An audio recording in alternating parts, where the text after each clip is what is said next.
Mayor Allen, it is 6 p.m. You may start the meeting when you're ready. Thank you.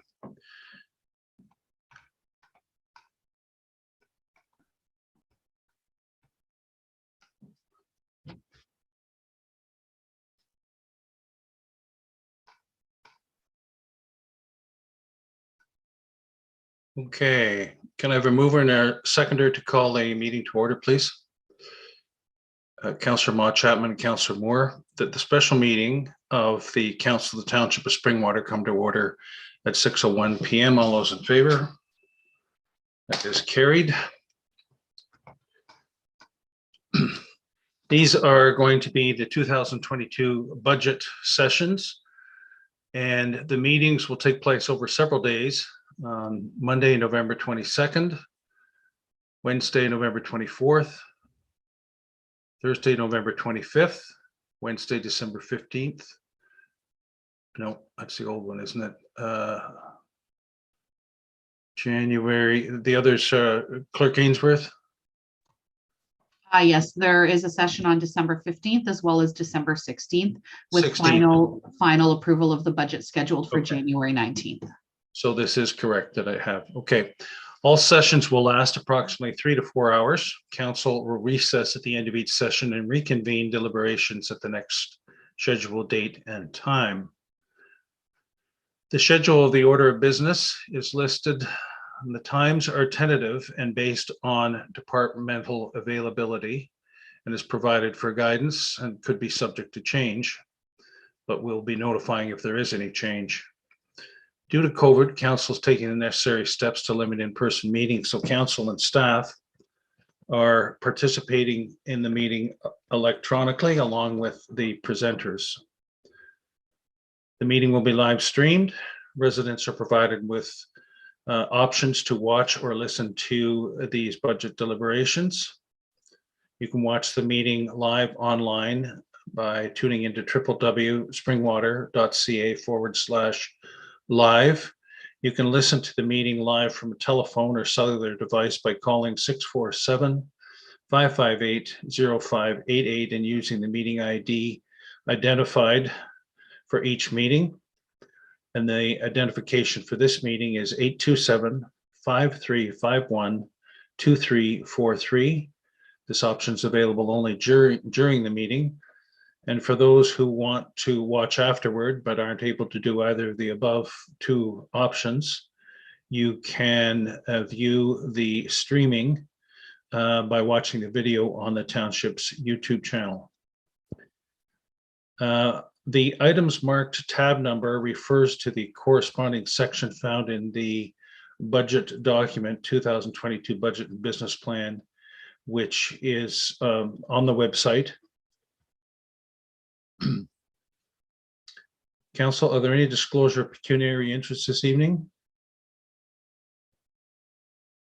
Seeing none, we'll move right into it at 4.1, and I'll call upon Director Jazz Radigan to provide an overview of the 2021 draft budget documents, please. Thank you, Mayor Allen and members of council.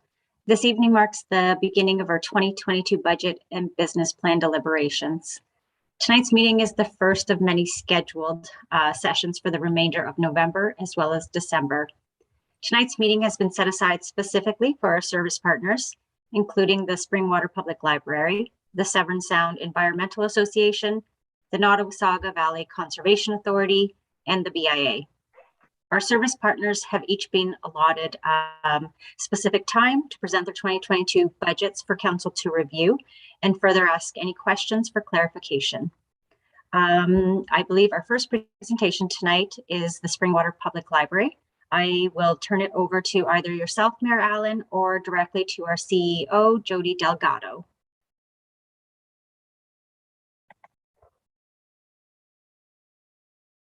Unmute. I'll call upon CEO Jody Delgado of the library and Peggy Hughes of the library board chair to present the Springwater Public Library 2022 budget request, please. Thank you, Mr. Mayor, and through you to members of council. If you give me one moment, please, I will pull up our presentation so you can see it while I and Peggy Hughes talks about it.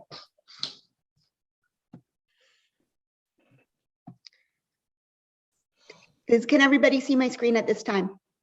Yes, Yeah. thank you. Okay, thank you. So I'm Jody Player Delgado, the CEO of Springwater Public Library, and I would like to introduce you to Peggy Hughes, our Library Board Chair, who will be presenting with me this evening. We are very happy to present our 2022 budget to you, and we would also like to thank all of our library supporters, board members, and library staff who are watching from the safety of their homes this evening. So, as you can imagine, 2021 was not a normal year in the library by any stretch of the imagination. Instead, we were closed for the first 6 months, and we still provided curbside service at all 3 branches during those months. Elmville and Midhurst branch opened to the public the week of July 5th, and Minnesting still continues to provide curbside service. We were able to work with several community partners to enhance and promote our library programs and services. One thing that we did this year for the first time was our Springwater Smile campaign for the Elmville and District Food Bank in partnership with the Elmville Lions Club. I would also like to remind everybody that we do have bins available at both Elmville and Midhurst branch to collect items for the food bank at all times. The library is about literacy and promoting literacy. And as such, Springwater Public Library is at the forefront of dyslexia awareness in Ontario libraries. We were recipients of the Ontario branch of the International Dyslexia Association's mini grant for dyslexia awareness in decodable books this year. We were also able to provide training to other Ontario libraries on dyslexia awareness. And that was not the only grant we received. We received 2 grants from the Ontario Trillium Foundation this year, one for our Creative Seniors program and one for Technology for Staff to help promote and provide our online programs. And as always, you could find the library at our table at the Springwater Farmers Market in Elmville every Friday this summer. STPL staff are excited to bring the library services both outside to you and online. Thanks to the Simcoe County Library Cooperative purchase of Pressfeeder, that greatly augmented our magazine and newspaper subscriptions online. STPL also purchased the Canopy streaming service so we could add video streaming to our online resources and provide that for our residents this year, seeing as we were all stuck at home for a large part of it. We have collection kits on many subjects and they keep getting added to. These include books, games, and other equipment and programs for families to use at home. Our video programs are quite popular and our how-to video programs are really, really popular, especially. We do craft kits to augment our video programs and our specialized activity kits. For example, our spy kit or our March break kit were sold out. The Creative Seniors program is the one funded from the Ontario Trillium Foundation through their seed grant, and it is regularly waitlisted. This is a Zoom program with art supplies picked up at the library branches, and then the participants follow along through the Zoom lesson. Our summer reading program, which was primarily online this year again, had more people attend than ever before, and the children participating read 146,998 minutes in the 2 months of the summer. So congratulations to all of them, because that is a lot of reading. We also implemented our story walks. So those are a story on a board, and you can go around and read each page as you walk along the trail. And those were in trails and parks all throughout Springwater Township. So a really great way for families to come out, participate, and also enjoy our wonderful trails and parks in the township. Our total budget request from the Township of Springwater this year is $864,980, which includes a children and youth librarian position and our strategic plan, which will better position the library after the pandemic. Throughout the pandemic, the library was instrumental in providing information, online resources, and services to our residents and community. This budget will allow us to continue to support Springwater Township residents with their information, education, and recreation needs. I will now like to pass the mic over to Peggy. Thank you, Jody. So our operating budget, the principal increase for this budget is the compensation review and staff wage increases. We're also looking at an increase in implementing a debit and credit card machine, which will modernize the library. And they do come with a monthly bank charge, but we find that people no longer carry cash. So this will help with program fee payments, room rental payments, and people will have access to debit and credit card machine for payments. Our licensing fees have also increased, especially with the greater number of digital services and programs provided, which benefited our patrons during the pandemic, and moving forward will benefit them ongoing as everybody has an easier access to digital resources. The library is implementing additional staff training as well. We're looking at diversity issues, diversity training, customer service training. And we're happy to announce too that in another move for modernization of the library, the board has voted that the library will be going fine-free. That doesn't mean that people don't have to replace lost books or damaged books, but the move across many libraries nowadays is to go fine-free because it provides greater access to people who may not be able to afford fines. The library continues to offer free services to patrons and residents of Simcoe County, and fines were, we found that looking at the research, when we remove the fines, access to the library increases and circulation increases. The majority, I think I said that already about being fine-free. So the library has not collected fines since March 2020. And due to the quarantine, we found that those fines were not necessary. And we didn't notice any problem with the books coming back to us. So we support the decision to go fine-free. Looking at the strat plan. So our last master plan was completed in 2019. One of the program change requests for 2022 is for a consultant to help our board prepare a new strategic plan. We were originally going to complete it in 2020, using that information from the master plan that was done in 2019. However, with the pandemic, it changed many of our library paradigms and priorities. And the next few years, we're going to see many changes with such as the community hub, the Elmvale branch reno, staff reorganization, re-energizing the Friends of the Library group, enhancing our technology makerspace, and other initiatives that come up.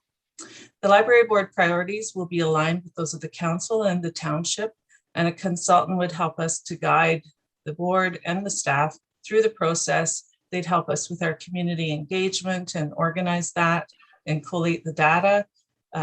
It'll help us utilize our master plan and put it into action, create a strategic plan that will allow the library to help provide the best service we can for our residents. And the child and youth librarian, we are asking again this year for resources for a child and youth librarian position. The need continues to grow in our communities, and it was utilized a lot during the pandemic, the child and youth services. So having a librarian who specializes in that area would be fantastic. Most library systems that Jody deals with and the board deals with, they utilize a system-wide specialized librarians so that they can provide specific programming, collection development, community partnerships. They're trained in those specialized areas, and so there's more efficient in the work that they do. The library is asking for this child and youth librarian to enable us to better deliver child and teen programming to all of Springwater within all of our branches across the digital platform and at community outreach programs. Our master plan, which was completed immediately prior to the pandemic, recognized that our staffing levels are very low in comparative to the need, and that our child and youth librarian position was the first one that we should add to service our patrons. This position would be responsible for coordinating all child and teen programming, working with the children, the teens, families, caregivers, can include caregivers such as grandparents as well. This staff would be a liaison to schools, community partners, outreach. They would do research and purchase materials, and they would provide digital programs and support the patrons. This librarian requires knowledge of education practices, child and youth growth and development, library trends, best practices, the theory of libraries such as intellectual freedom and equity, superior communication skills, and amazing customer service. They would also supervise the summer students and volunteers and oversee the successful summer reading program that runs every year. This is a professional position which requires a master's degree of library science in order to have the requisite education and skills that would be needed. And this person would also assist the CEO with governance and operations of the library. Multiple research supports children's programming in libraries. A specialist staff member who's knowledgeable with children and teen development, as well as literacy, strategies, and education for all ages will promote reading and the love of books, which is necessary to remain relevant in our 21st century. Libraries are a key component of children's literacy and education, especially for the younger children prior to school age. According to the Association of Library Service to Children, 97% of parents believe children's library programs are important. 84% say that libraries boost children's love of reading and books, and 81% believe that libraries provide access to information and resources not available at home. 93% of librarians in an American study in 2019 agree that they play a critical role in linking home and school learning. A child and youth librarian who can work with teens will help with the lack of entertainment options for that age group in Springwater Township. This was a major concern during our master plan review in 2019, and it's one of the master plan's recommendations. Springwater is a growing community with 25% of residents under 19 years of age. The child and youth librarian also works with family members and caregivers, adding to the impact for Springwater residents. This position has been long overdue, needed desperately, especially for the library the size of Springwater with its many branches. Thank you. And then as part of our upcoming strategic plan, and with the addition of the children and youth librarian position, it is worthwhile to see what the library staffing looks like in current day, and also what we are projecting for the future. Springwater Township Public Library has a full-time equivalent of 7.6 positions. 3 of those are full-time, and the remainder are all part-time positions, working on average from 4 to 20, 25 hours a week. In our comparator group of libraries serving 15,000 to 29,999 population, we rank 18th out of the 29 in terms of our total staffing levels. 9 of those libraries ahead of us serve only 1 branch, which requires less staff in order to keep that branch open. The lack of full-time staff across the system also leads to inconsistencies and duplication of effort. And as mentioned, there is a lack of specialized staff. Most libraries require specialized staff for children, teen, adult, and senior programming, cataloging and acquisitions, technology, marketing and communications, community outreach, and more. We currently have 1 specialized staff member for acquisitions and cataloging. The remainder of our staff work both on the circulation desk, doing programming and marketing all at the same time. An overhaul is necessary to better use staff skills, decrease duplication of effort, and increase staff collaboration, and provide programming and service delivery across all branches. So this is what we currently have. And then this is what we are working towards. So keep in mind, this is a multi-year process. This is not going to happen overnight. The first step is adding the children and youth librarian position. And then in the following years, these additional staff members will be required. Several of the full-time positions will start off as part-time, depending on the service level. So for example, the emerging technologies librarian, community and outreach librarian, and marketing and communications can be added at a part-time level, and then once the need is there, be added to full-time. More specialized staff will also be needed. So this is what will be needed for the community hub and beyond. And then the full-time members will also be part of the library senior management team. At the moment, we do not have, and that is detrimental sometimes when we are working on strategic priorities. An important position to look at is that of the deputy CEO, which will be needed in the next few years once we start the Community Hub project.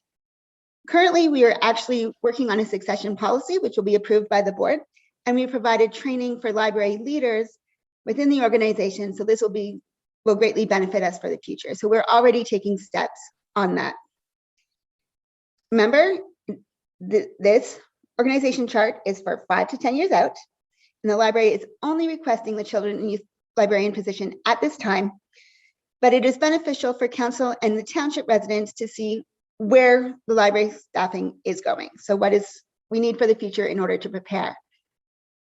And in order to create this proposed organization chart for the next 10 years, we did look at other libraries, speaking with other library CEOs of comparator libraries, looked at organization charts and job descriptions, spoke with library staff, and then the library board had lots of discussions on this. And then we have a capital request this year. We're a multi-branch system. We have Elmville, Midhurst, and Minising, and materials are moved from branch to branch twice a week. Prior to the pandemic, a township staff member actually did this courier service for us. This position was changed, however, and the library was informed that we were responsible for the transportation of materials. Currently, staff members use their own personal vehicles for the transportation, and this requires commercial insurance, which is an added cost onto our staff, and it's also a liability issue. The board is not comfortable with this. The lack of a dedicated library vehicle makes it difficult to attend outreach events such as the Early On Picnic and Family Fun Days. Staff cannot put a tent, a table, program supplies, all in their personal car. A courier van would allow staff to transport these materials in a professional manner. In 2019, there were 27 outreach events, not counting the Springwater Farmers Market, which of course is just across the street from the Elmville branch. We also had additional training and meetings which necessitated transportation.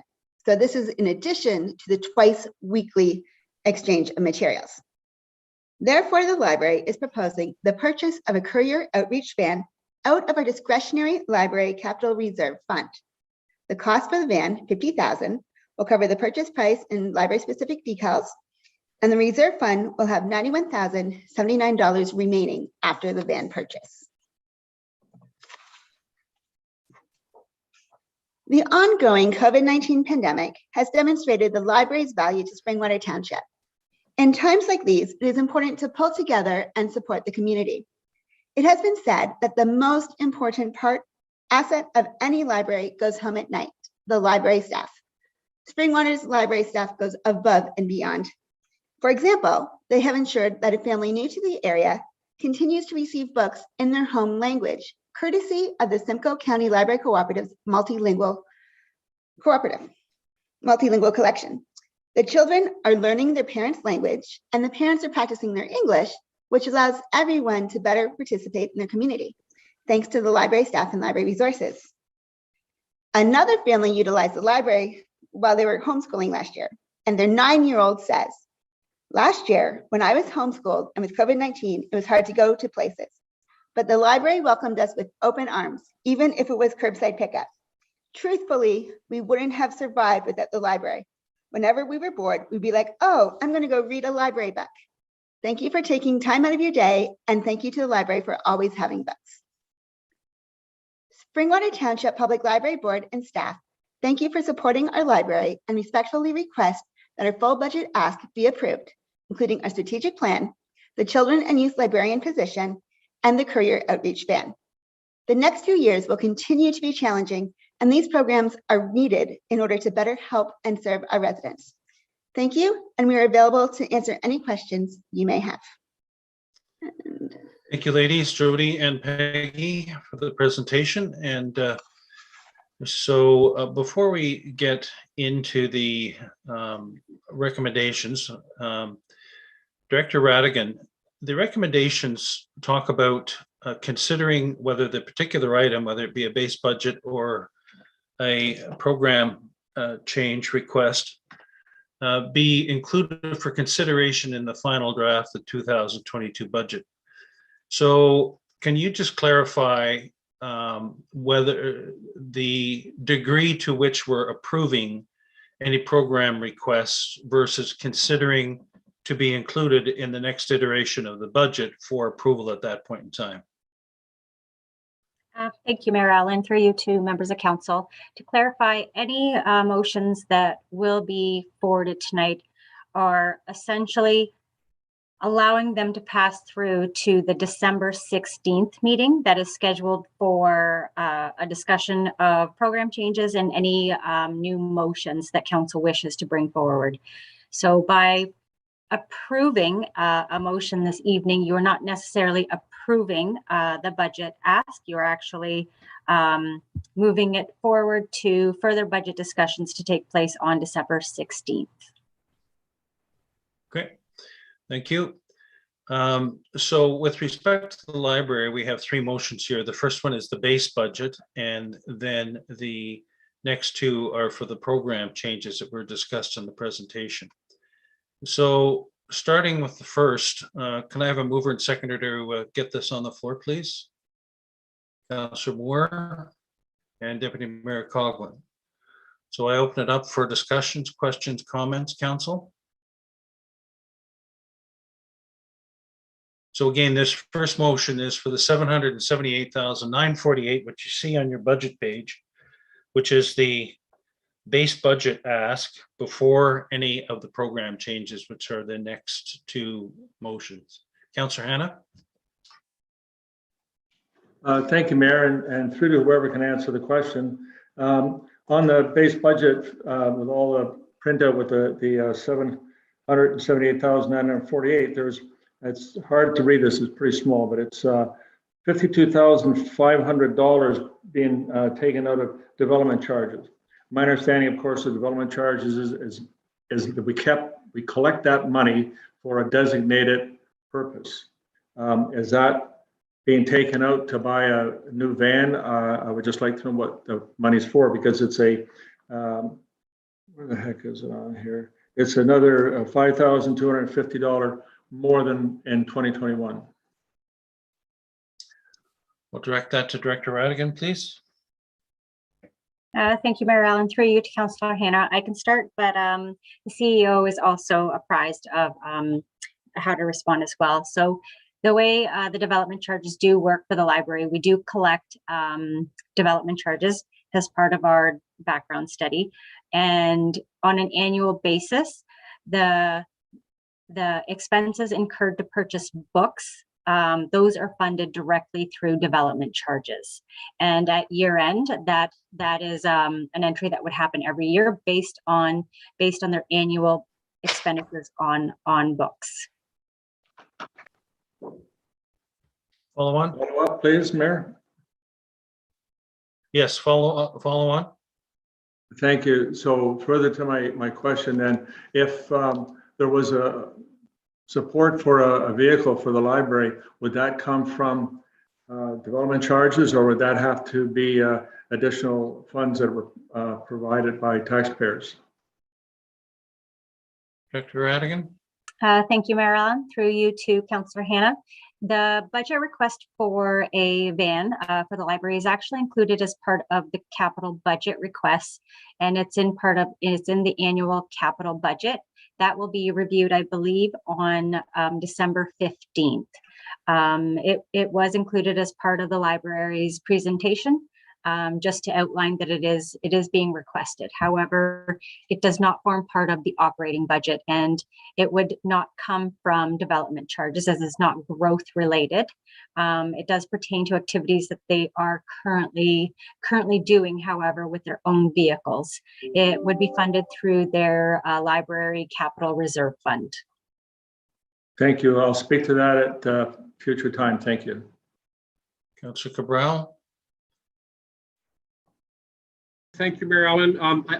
Just a couple of comments and possibly a question. I guess I'm wondering if this is the same process we followed last year, where we had the opportunity to question certain items before And then if we, I guess for lack of a better term, if they died at this stage, they weren't presented at the budget, at the final budget meeting coming up the road. And the reason I bring that up is my understanding, and correct me if I'm wrong, there is the Simcoe County review going on, and I'm just wondering or curious whether or not that would have any effect or impact on our library, the Springwater Library, and whether or not moving these two program changes forward is something that we should be doing. We'll go to CEO Delgado and then Deputy Mayor Coughlin. Thank you, Mayor Allen, and through you to Councillor Cabral. Yes, there is a county library service delivery review, and I believe Deputy Mayor Coughlin will speak more to this, but it is being brought before County Council tomorrow, and the option currently being looked at is pretty much status quo, to keep the cooperative the same and to keep the library systems the same. So therefore, this would not have any say on our staffing levels or on our operating budget. In fact, the operating budget for the county cooperative as it stands was at a very, at no increase due to this. So that means some of our county library systems are going to need further increases if we're not getting the services that we had seen from the cooperative. And then I will defer to Deputy Mayor Coughlin, who sits on the task force for the review. Deputy Mayor. Thank you. No, that was just going to be my comment, that the recommendation from the committee is to look at efficiencies within the existing cooperative, not to recommend a county-wide library system. Follow on, Councillor Cabral. Thank you, Mayor Allen. My other question was with respect to the vehicle and mileage and insurance. Am I to understand that staff are not being reimbursed or compensated for their mileage, and are they being reimbursed or compensated for the additional insurance costs, or is that an insurance cost that the library is bearing? CEO Delgado. Through you, Mr. Mayor, to Councillor Cabral, staff are currently being reimbursed for their mileage. And actually, if my calculations are correct, the mileage cost would be slightly more than what we're paying for staff to be reimbursed, would be slightly more than the operating cost of the van for the first 2 years, especially while it's under warranty. We have not yet been reimbursing the staff for the commercial insurance because we are actually still going through that process of trying to get them covered, which, as you can imagine, with different staff members who do different things, it is honestly a little bit of a tangle at the moment. So I cannot tell you the prices because every price is different depending on the staff and their vehicle. So I don't have prices for that because we're trying to get them at the moment. Just on that, CEO Delgado, so are we to infer that staff driving these books around are effectively not insured, or depending on their own personal vehicle insurance policy, should they get into an accident in the process of doing this? In response to you, Mr. Mayor, I am not really good at risk management. This has been sort of an ongoing back and forth thing, so we are still trying to get it figured out right now. Director Radigan, do you have any thoughts on that? Thank you, through you, Mayor Allen, to members of council. It is something that we have brought up with our current insurance provider. And at the moment, it would be quite similar to anyone currently driving their vehicle from point A to point B, if they're required to in terms of employment. We have not typically reimbursed for insurance purposes. We would require them to have a valid driver's license and as well be insured. We are currently awaiting a response from our insurance provider to determine if we have an additional liability if they are driving their own vehicle as opposed to our vehicle. So that is something that we should be able to provide at the next meeting of council. Okay, who else had their card up? Councillor Moore. Thank you, Mayor Allen. I wanted to ask the Deputy Mayor a question about the regional government review. And I understand you'll make the recommendation, but County Council can still vote. Is that correct, on whether or not to go with what your recommendation is? And because the consultant had recommended the other option, which is the county sort of library system. So I'm just a little nervous about moving ahead when I don't have the results of that vote tomorrow, or we move ahead entirely until we understand what the results of that is. Just what your Mayor comments are Coughlin? about that. Yeah. Thank you, Marilyn, and through you to Councillor Moore. The consultant's recommendation, I believe, was based on a cost savings, an anticipated cost savings of $3 million annually. And in that recommendation, the concern of the committee was that things like ownership of the buildings or rent. So right now, currently, the municipality does own the buildings in which the library is serviced from. So if it became a county-wide program, a lot of the operational costs were not considered to take away from that. So the suggestion was that there would be a finance department created for the library, the Simcoe Library Service, but there was no cost information. So basically the committee has asked for a staff report from the county staff to validate or basically to dig into the consultant's recommendation, because it did appear to the committee that it was quite light and that there wasn't sufficient information, because it kind of painted this rosy picture of a $3 million cost savings without any additional costs to the county. So I obviously can't predict the way things will go in the morning, but I do agree that understanding if county council is supportive of that can help us with this decision, but it was a unanimous decision of the committee at the time. I take that back. No, it was not. It was not unanimous, but it was supported. Councillor Moore, any further, or does that answer your question? Oh, thank you, Mayor Ellen. No, that does answer my question. I think the $3 million price tag will raise some red flags and pique some interest. So I'm looking curiously to see what will happen tomorrow. CEO Schmidt. Thank you, Mr. Mayor. I just didn't want to comment on this point. Just wanted to clarify a comment that was made earlier, and I think Councillor Cabral had touched on it as well. The recommendations that council is voting on tonight or considering tonight will go to the January 19th meeting for approval. So whatever you decide upon tonight will be considered as part of the final 2022 budget. So it will not be coming back to the December 16th meeting. Just to clarify. So does that mean that if we're voting for something tonight, that it can't be reconsidered at that final meeting? It's fait accompli, so to speak, as part of the budget?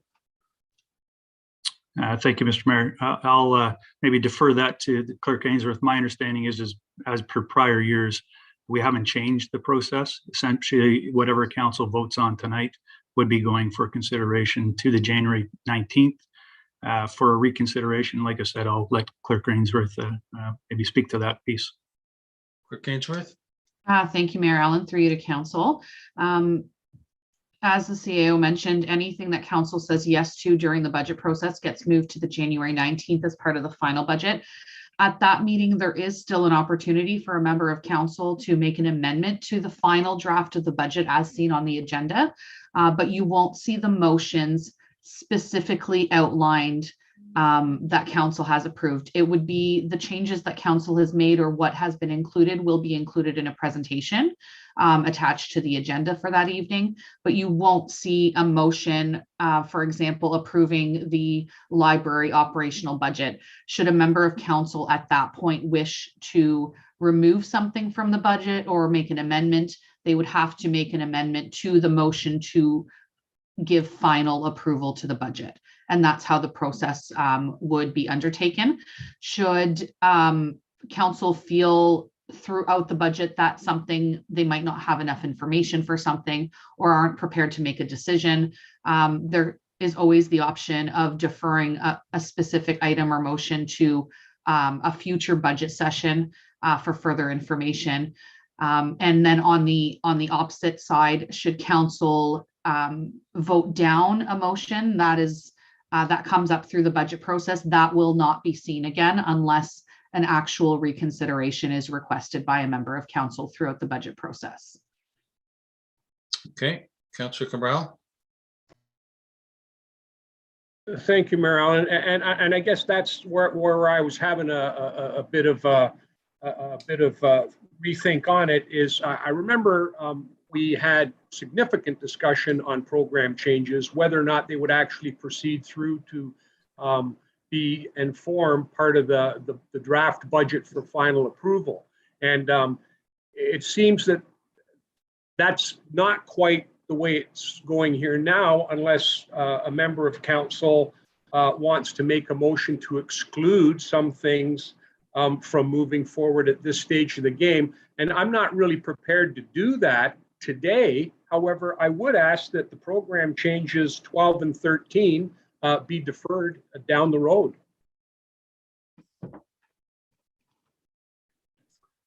(12) and 13. Well, being these two, Clerk Ainsworth.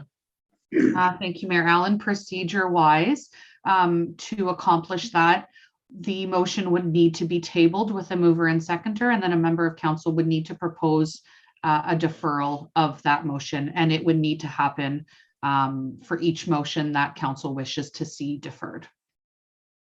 So, Councillor Cabral, you're proposing to defer it until what point? Well, I'd like to defer it to make sure that we're on solid ground as far as what the county's doing. And I would also like to defer it because I want more information on those particular positions, the age group that they're going to be covering, whether or not they're going to be moving around from library to library, how that's going to be accomplished. Basically, I want, some justification for the position and have the opportunity to ask some questions about it before I simply move it forward, or before we as a council move it forward. And that seems to be the process that we had last year. There were some items that simply didn't move forward and others that did. And then at budget deliberations, when we were going to approve the budget, some of them got pulled again. So that's kind of where I'm sitting now. It seems to be just a little bit different in the sense that it seems everything's going to move forward to the final budget. Well, any questions that you had pertaining, I mean, we're not at those second and third recommendations, but any questions you had with respect to each of those, the time to ask those is now, basically based on what you've read and what you've researched, and you've got the availability of the CAO and the chair, so you could fire away with those questions at this point in time. Well, thank you, Mayor Allen. That's, I guess, what I was asking about is if that's going to be the process, then we should have some dialogue and debate and have those questions asked here. I did note that Councillor Hanna did have his card up as well, sir. Yes, I saw that. Councillor Hanna? Thank you, Mayor. And just further to what the clerk and Councillor Bell have stated, I prefer the same as just receiving everything till we get to the end and then discussion. And the reason I say that is that in the draft budget, there's one report says $9.5 million debt added to the taxpayer's credit card. And then the report I found where it said $3.3 million additional debt added to taxpayers. During this discussions for the next few meetings, we may determine that we don't want to put that much debt onto the taxpayers and might want to reduce it by $1 million or $2 million. And if we do that, then we'll have to look at the priorities of maybe where we cannot spend the money that's being selected. So I would suggest that the most responsible way in my mind would be to receive everything, discuss it, and then at the very end, go through it and do the priorities on depending on how much money we want to raise in the way of debt on taxpayers, for example, anyway. Director Radigan, do you have, what are your thoughts on that?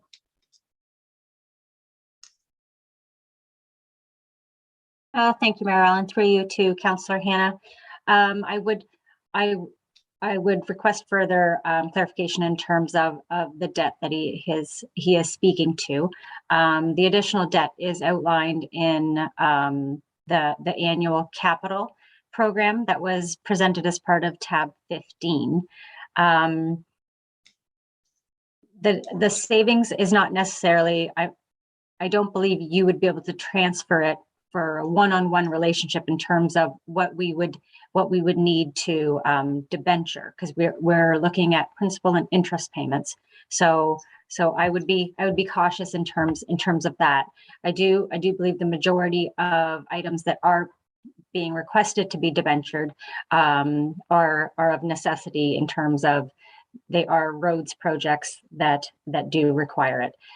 Part of the debenture, I know we did consider, was the fire station, but that would not be debentured until at least 2023. So that's not actually included in the cost of debt for 2022. Thank you. Follow on, Councillor Hannah. Thank you, Mayor. And I use debt as an example. There's requests for new hires, there's requests for equipment, but there's also requests for some major salary increases. And by the time we're done with these meetings, we may want to make some adjustments. And that's why I'm suggesting it would be more efficient and responsible, in my mind anyway, not to make any final decisions until we've heard from each department. Well, certainly with respect to the library, I'm hearing through discussion that based on the discussion that's going to happen at county and a vote on that particular matter, that might have a perceived impact on these. So we're presently dealing with the first motion on the base budget of the library. I'd like to move forward with that if there's, unless somebody wants to propose an amendment with respect to that. We have a mover and seconder for the base budget, the first motion. And then if we want to defer the other two motions with respect to the library, we can address that right after dealing with the first one. Councillor Maud Chapman. Thank you, Marilyn. I'm okay with support the base budget now, and then the other two, as Councillor Hannah said, and Councillor Cabral, the end in January. Because I also would like to see the county review on that. Okay, any other discussion with respect to the first one? Deputy Mayor Coughlin? Thank you, Marilyn. And just maybe for some clarification, the recommendation from the committee is that county staff, we're requesting a staff report from county staff. So tomorrow the decision would then be at the county level just to get a staff report, and that staff report I'm not anticipating to be back during our budget process. So I'm just not sure how much clarity. I mean, we will get a sense of whether the county as a whole is supportive of the direction not to move to a cooperative, a county-wide cooperative. So that would give us some answers. But as far as cost savings and efficiencies, that won't be determined during this budget process. But I guess through the discussion, as Councillor Moore was alluding to, it will be able to determine the degree of support of that recommendation or the KPMG recommendation, and hopefully there'll be some discussion about the feeling of the county councillors with respect to the three options. Okay, so we have a mover and seconder for the first motion about the base budget. Is there any further discussion with respect to that? And the motion is that the presentation from the Springwater Public Library regarding the 2022 budget request be received, and the 2022 library operating budget request in the amount of $778,948 be included for consideration in the final draft of the 2022 budget. All those in favor? Any opposed? That is carried. Now, with respect to the second motion, can I have a mover and seconder to get this on the floor, please? Councillor Cabral, Councillor Moore. Councillor, at this point in time, are there any questions or discussions with respect to this that you wish to pose to CAO Delgado or Chair Peggy Hughes?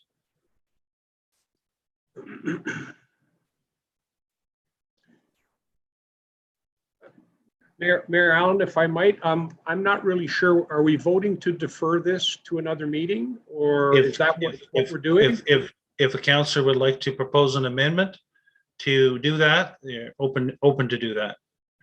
Similarly with the next one after this. But to your point earlier about you have questions, you want to hear more detail, this might be the opportunity to ask some of those. This would be.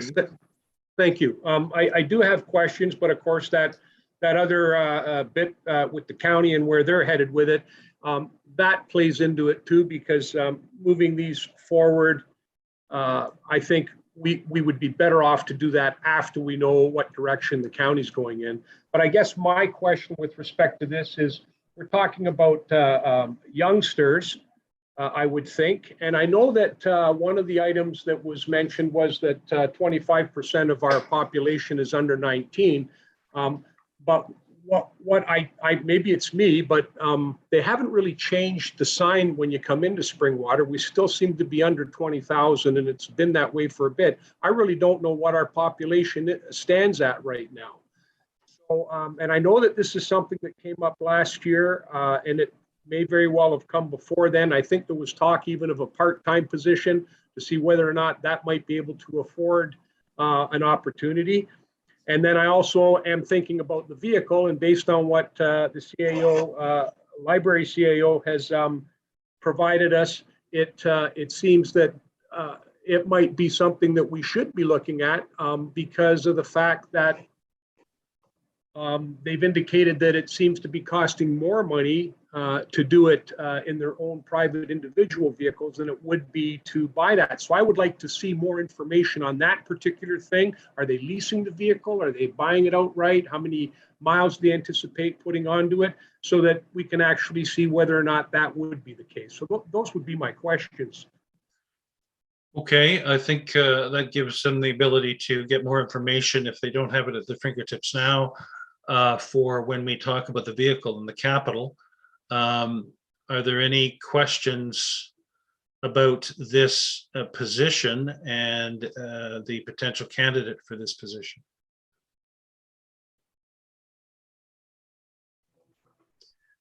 Councillor Mott Chapman.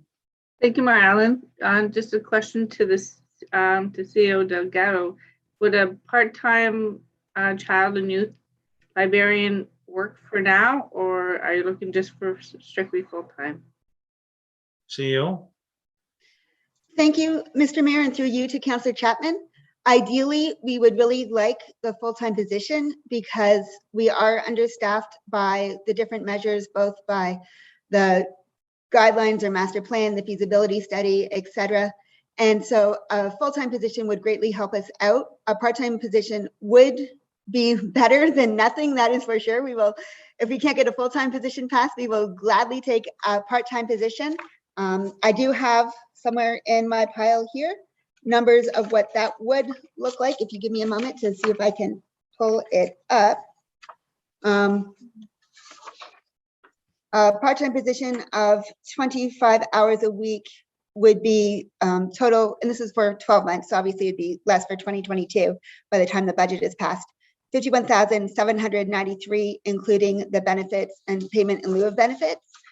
But we would still have the problem with the inconsistency and with the ability to service all branches as a part-time position, because this position would service all three branches, ideally 2 days at one branch, 3 days at another, and then at Minising, they can't really work out of Minising, but they'd be providing programs for Minising, and it would be serving people from birth all the way through age 18, age 19, and their parents and caregivers. So I don't have the actual numbers for 2021. That census isn't out yet. So my census numbers are based from 2016, which, as we know, are already outdated. There are 3,420 children from the age of 0 to 14 at that time. 1,280, 15 to 19, according to the 2016 census. I know Elmville anecdotally is growing with lots of young families. And I'm not as sure about Midhurst, but Midhurst will have families coming in the next year or two. So it is needed. We would take a part-time, but really prefer and desire and need the full-time position.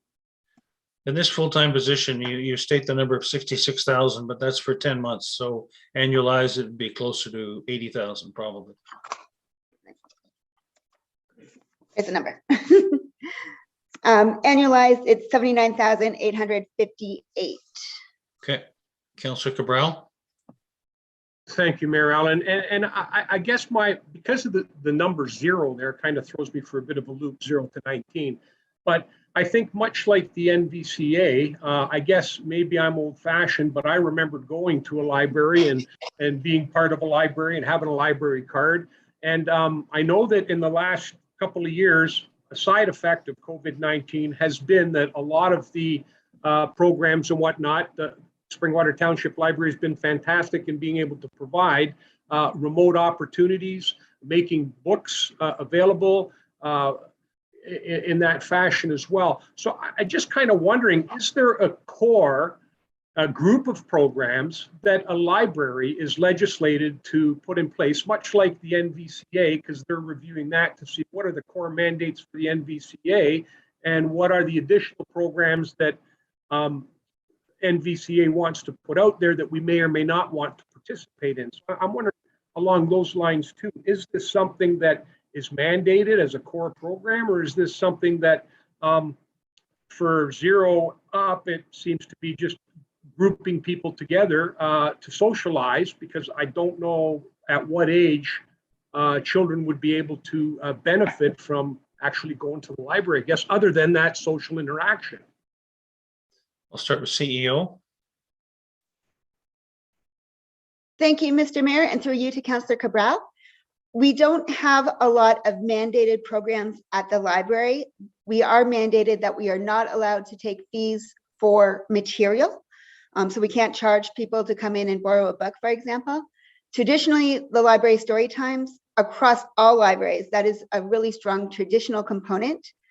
The Public Libraries Act, which governs the libraries in Ontario, has also not been updated. So they haven't added the technology pieces and the more programming pieces.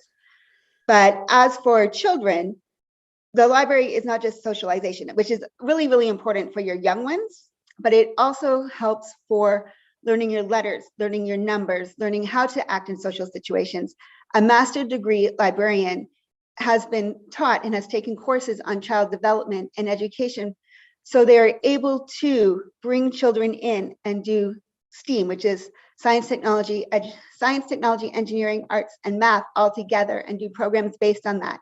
They're able to help with, for example, the 1,000 books to read before kindergarten and your early literacy skills. So when these children go to kindergarten, which now is the new grade 1 with the requirement to read being pressed further down on our young ones, and with all the new educational policies in the 21st century, these children are better prepared through the library programs. Also to helping with the digital programs, so making all of our digital resources available. And we do work with the schools to make sure we're not duplicating what the schools are offering. For example, if schools have a specific database, we will purchase a different one. So we're not purchasing the same that they can get through the schools. So that way our residents have access to even more resources, and we're not giving them the exact same ones. So we're looking at robotic programs. We check with their local schools to say, oh, you don't have these robotics. Well, we're going to get the B-bots then because you don't have them. And so that will add on to it. And the children's librarian will teach the younger ones coding skills through these programs. And so this requires that higher educational level, which is why we're asking for an actual master's degree librarian, not just an assistant who comes in without having all these education and competencies. Councillor Hanna. Thank you, Mayor. And just for clarification through to CEO Delgado, we just approved the operational plan, and in there's a $64,783 salary increase and a $20,468 benefits increase. Am I correct in believing that this does not include the new hire? That is just salary increases? for raises, if you like, but it doesn't include the new hire that you're asking for in this Project 12. That's correct, Councillor Hannah. If you look at the budget sheet in the binder, the 778,948 is the 2022 revised base budget. The column next to the right is the program changes, which include the two program changes. So they are not included in the 778,948. Thank you, Mayor, but I just wanted to make sure that was correct. And so any of our taxpayers that are listening will know exactly what's going on, but thank you for answering. You confirm that, CEO Delgado? Yes, that is correct. The base budget is that first line, and then the program changes, which we are discussing right now, will be the separate resolutions that you are voting on. Okay, thank you. Councillor Moore? Thank you, Mayor Allen. I'd like to propose the motion to move these two motions forward. So unless Councillor Cabral had already done that, can we move to defer these to the end? Yes. So you're proposing that amendment. Is there a seconder for that, please? Councillor Ma Chapman. Clerk Ainsworth, maybe you could suggest some wording for that. And we're just dealing with this one, and then we'll deal with the next one after this. Thank you, Mayor Allen. The wording for the deferral of program change number 12, so the children and youth librarian, would be that the motion now before council be deferred to be brought forward at the, and then we have to insert which budget session. All other program changes are being dealt with at the November 25th session, but I did hear Councillor Moore state the last session, which would be December 16th. So I would just need either guidance from Director Radigan on a preferred recommendation, or from council on which session they would like to see this be deferred to. I have no preference. Thank you, Mayor Allen. Thank you, Mayor Allen. Through you to members of council, I would recommend having the wholesome discussion of all the program changes then on the 25th, if that is council's wish. I believe December 16th is set aside more for council to come forward and review anything in terms of what's in the budget, what they would like to see included or not included in proceeding to the final budget deliberations. So I believe December 16th perhaps may be too late. I would recommend the November 25th date, as that has been specifically set aside for the program changes. Okay, so you move as such, Councillor Moore? Thank you, Mayor Allen. I have a question. I thought that we were, and I may have misinterpreted, but I thought that we were moving these decisions out to January, to the very final meeting in January. Director Radigan? Thank you. Through you, Mayor Allen, to Councillor Moore. The January 19th meeting is strictly scheduled for ratification of the budget. December 16th is the last deliberation day, notwithstanding saying that council cannot come back and provide additional changes. However, moving into January, staff are waiting on the actual finalization of the budget in terms of being able to proceed with operating and capital approvals for 2022.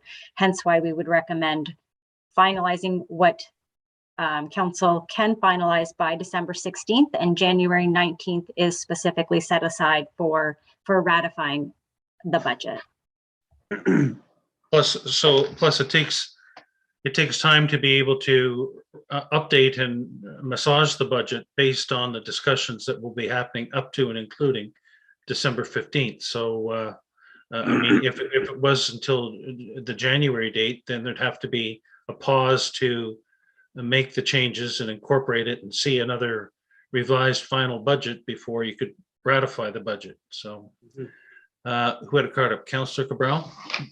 Yes, thank you, Mayor Allen. Just asking for maybe a friendly amendment to that is I wouldn't mind seeing as part of that moving forward that CEO Delgado might be able to also provide the financial impacts and workability for a part-time position. So council then would at least have another option to consider if we weren't supportive of the full-time position. Of course, that's if Councillor Moore is amicable to a friendly amendment. Councillor Moore? I'm fine with that as long as the CEO feels that she has enough time, because that's only 2 days from now or 3 days from now. So that doesn't give us a lot of time to reconsider any of these. No, we're talking December 15th. No, I thought it was the 25th of November. Didn't you say December 15th, Director Adigan? Thank you. Through you, Mayor Allen. I actually stated the 25th, which is November 25th. So that session is scheduled for program changes. Okay, right, correct. Beg your pardon. Okay, so So then I'm we can sorry, see- but I'm back to the CEO. CEO, could you come up with that sort of analysis? Through you, Mr. Mayor, I already have how much it would cost for a position, thanks to finance, the $51,793. And then I could come up with a plan and work with the board and staff to see if it would be favorable for the library. Okay. So the amendment is can you read the amendment, please, Clerk Ainsworth?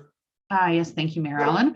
The amendment would read that the motion now before council be deferred to be brought forward at the November 25th, 2021 budget session, and that the financial impacts and potential option of a part-time position be included as part of the deliberations. Okay.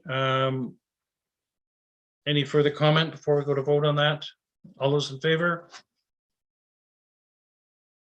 That is carried. Do we have to vote on the main motion then, Clerk Ainsworth? No, Mayor Allen. No. Okay, going to the third one, mover and seconder to get this on the floor. Councillor Moore, Deputy Mayor Coughlin. And is there an amendment proposed by a councillor for this? Councillor Moore? Thank you, Mayor Allen. I would just propose the same amendment to defer till the November 25th meeting. Okay. Seconder for that? Councillor Ma Chapman. Wording on that, please, Clerk Ainsworth? Through you, Mayor Allen, that the motion now before council be deferred to be brought forward at the November 25th, 2021 budget session. All those in favor? That is A carried. question first, Mayor Allen. Go ahead. You asked us if we had any comments to make them tonight on these things. So if that still applies, I have a question. Yes, please. Thank you. And you may recall in your previous term on council, we had a strategic plan done by an outside agency. I think they were called Pritel. And I believe they cost us only $2,000 or $3,000. And they did the whole township for that amount of money. So my question through you to you, or maybe you want to answer that, is why the amount of $20,000 when we had the whole township done for $2,000 or $3,000? I think logically that would go to CEO Delgado. Thank you, Mr. Mayor, and through you to Councillor Hannah. Our master plan was actually $50,000 for that full study. And then in consultation with the Director of Finance and other library CEOs, the average price for a library strategic plan for a full one with a new build, a renovation for all the things that is happening in the township in the next 5 years, they suggested that the average price would be $20,000. Obviously, we're going to look to not spend all of that money and come in and see if we can get a consultant for a lot less than that, but that seems to be the going rate at this point. Thank you. Okay, so we have the motion. All those in favor? That is carried. Thank you. And thank you, CEO and Chair Peggy Hughes, for the presentation and the discussion. Okay, we're at 7:10. Next, we're at 5.2, and this is Barrie Area Physician Recruitment. I now call upon the representatives from the Barrie Area Physician Recruitment, Dr. Stu Murdoch and Brittany Thompson, the Physician Recruitment Coordinator, to come forward. I apologize for the delay. We're about 20 minutes behind schedule, but thank you for your patience, and I'll turn it over to you for the presentation. Thank you, Mayor Allen. Can everyone hear me okay? You're a little soft in the voice. If you can turn it up a bit, we can turn it up a bit.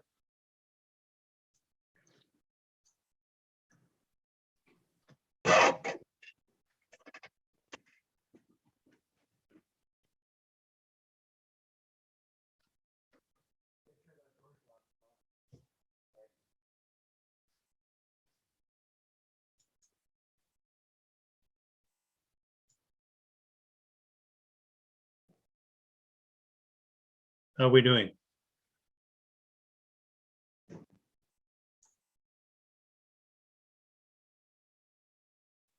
Are you able to hear me now? Yes, I can hear you now. Okay. Technical difficulties. I apologize. This is my first time doing this virtually. Usually I see all of you in person. So with me is Dr. Murdoch. He is the the chair of Barrie Area Physician Recruitment. He is also the program director at the University of Toronto for the Department of Family and Community Medicine.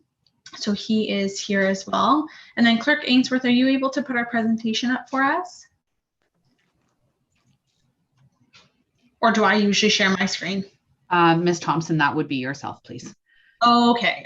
See, first time. Sorry, guys. Okay. 1 second.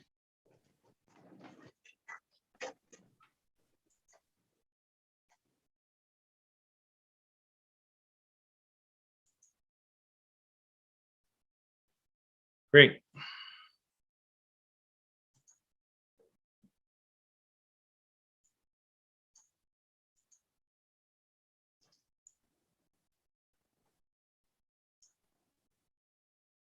Okay. Sorry, I apologize. Okay. All right. So my name is Brittany Thompson. Brittany, if you go it on full screen, then we don't get the double slides there. See what I'm saying? There we go. That's it. Is that okay like that? Okay. Thank you for your help, Mayor Allen. I appreciate it. So my name is Brittany Thompson. I'm the Physician Recruitment Coordinator with Barrie Area Physician Recruitment. I've been with the program for 8.5 years and specifically in this position for 7. And as I mentioned before, with me is Dr. Stu Murdoch, the chair of Barrie Area Physician Recruitment. And he is also the program director at the University of Toronto for the Department of Family and Community Medicine. So just to give council an overview, who is BAPR and who funds us. So we recruit all of the family medicine physicians to the Barrie area. And we also recruit all of the specialist physicians to RVH located in Barrie. Our funding partners are the Township of Springwater, the Township of Oro-Medonte, the Town of Innisfil, City of Barrie, and Royal Victoria Regional Health Centre.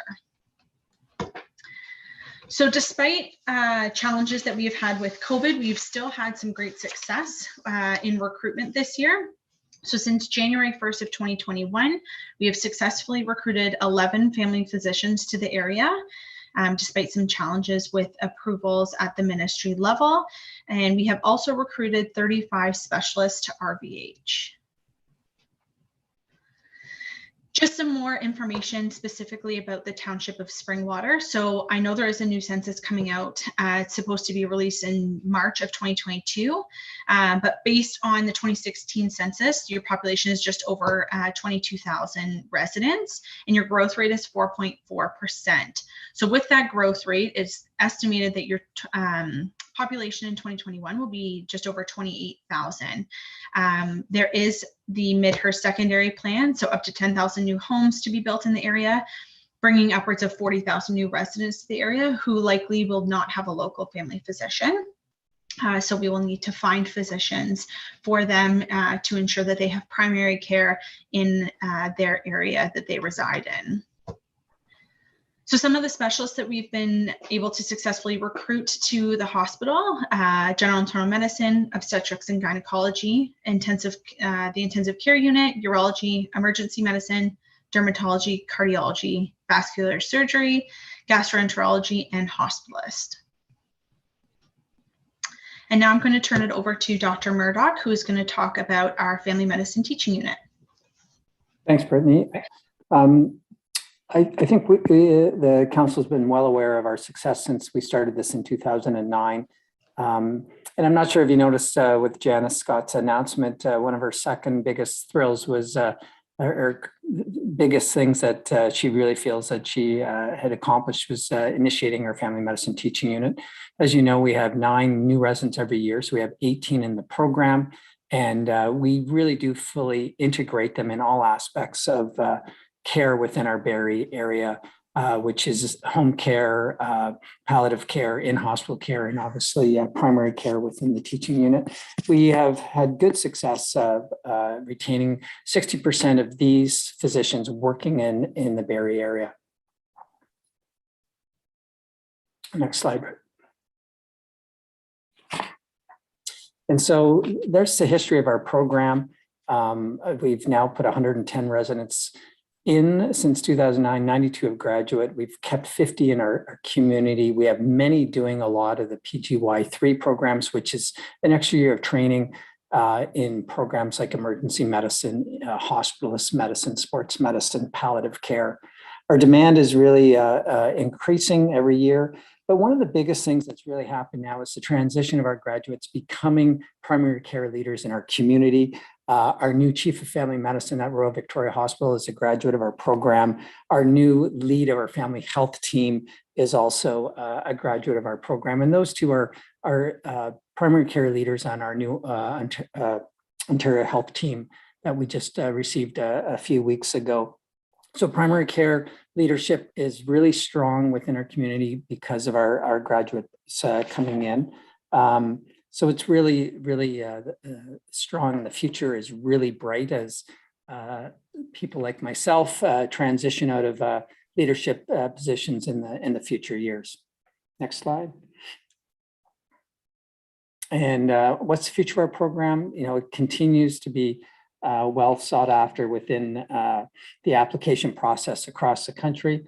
But one of the things that there is a proposal in from all the deans across Ontario for expansion again to medical schools and the residency programs, which would mean a big bump in hopefully more family practice positions across Ontario to continue to really push for everybody having access to a primary care provider. It certainly continues to be a struggle within our area. But certainly other areas, it's really a problem, especially in our north and our remote areas.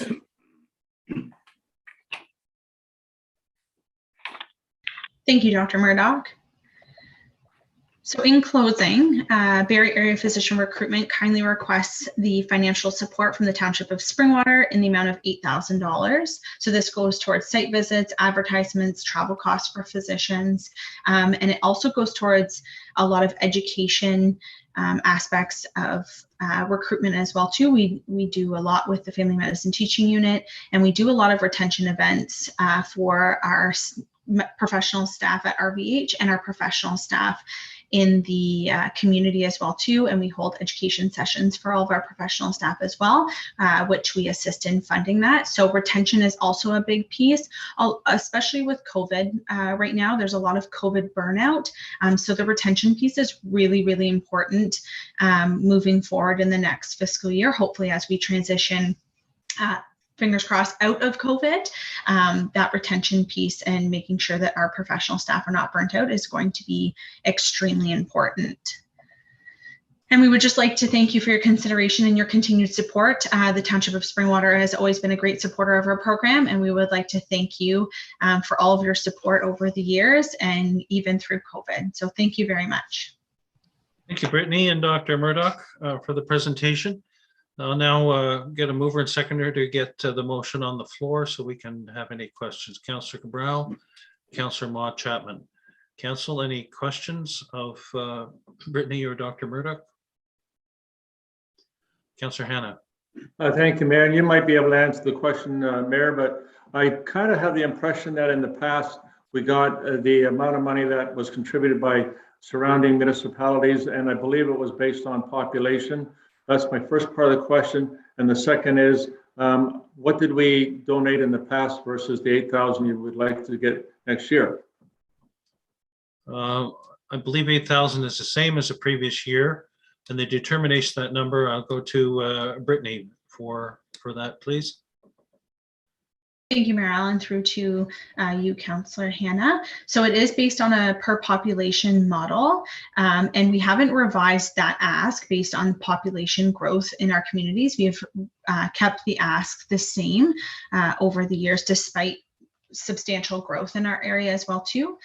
We've received anywhere from 4,000 to 8,000 in support for our committee from the Township of Springwater over the years. Okay. Further questions?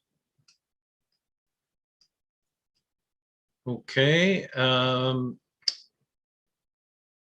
You referred to challenges from the provincial government. Can you just comment briefly on those? What are you finding is more challenging in your area with respect to the province?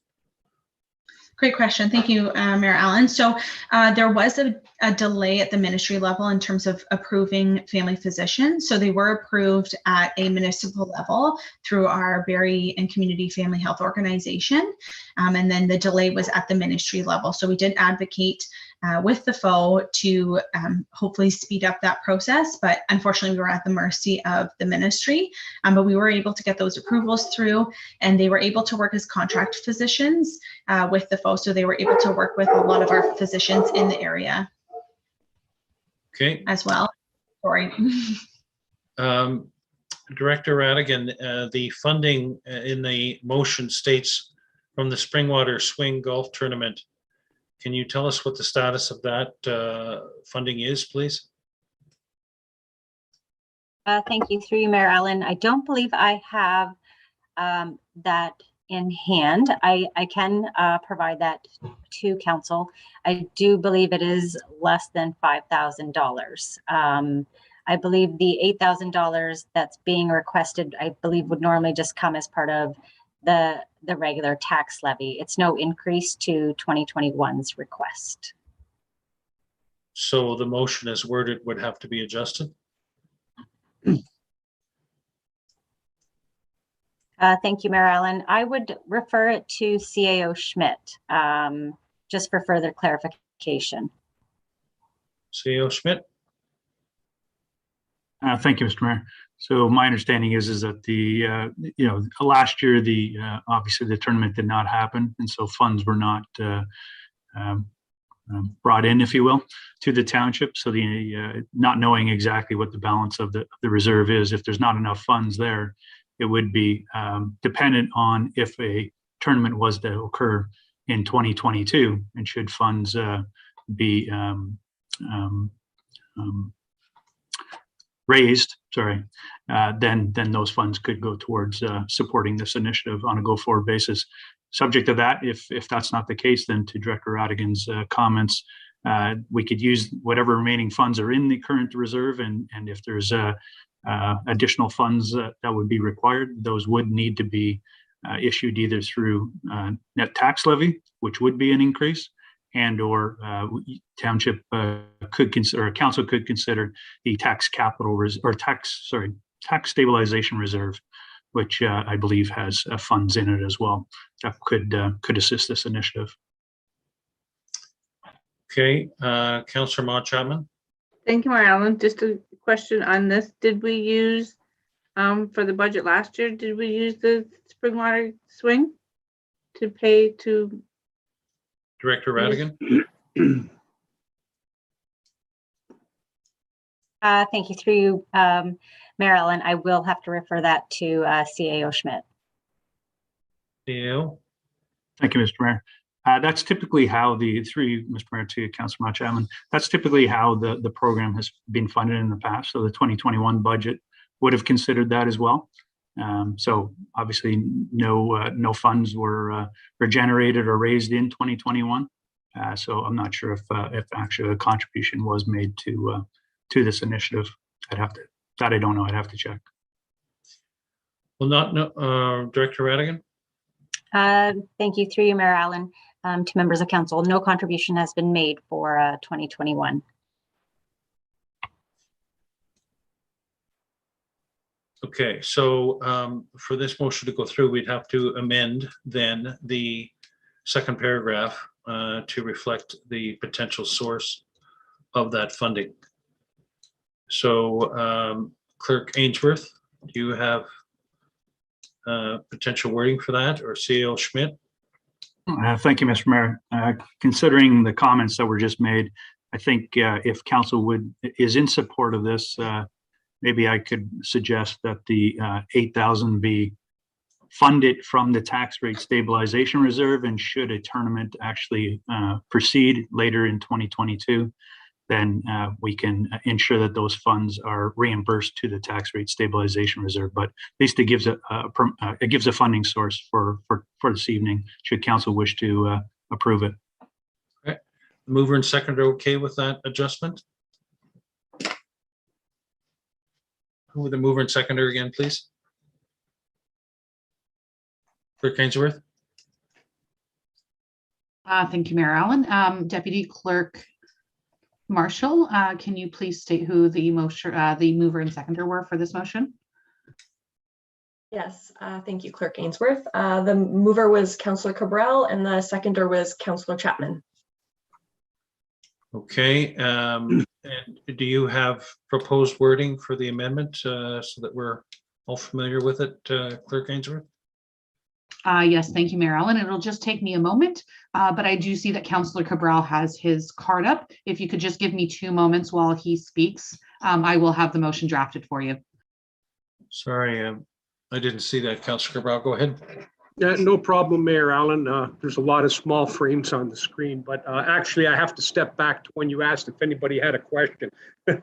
I just wanted to ask through you, possibly either Ms. I'm sorry, I can't pronounce your last, Bapar?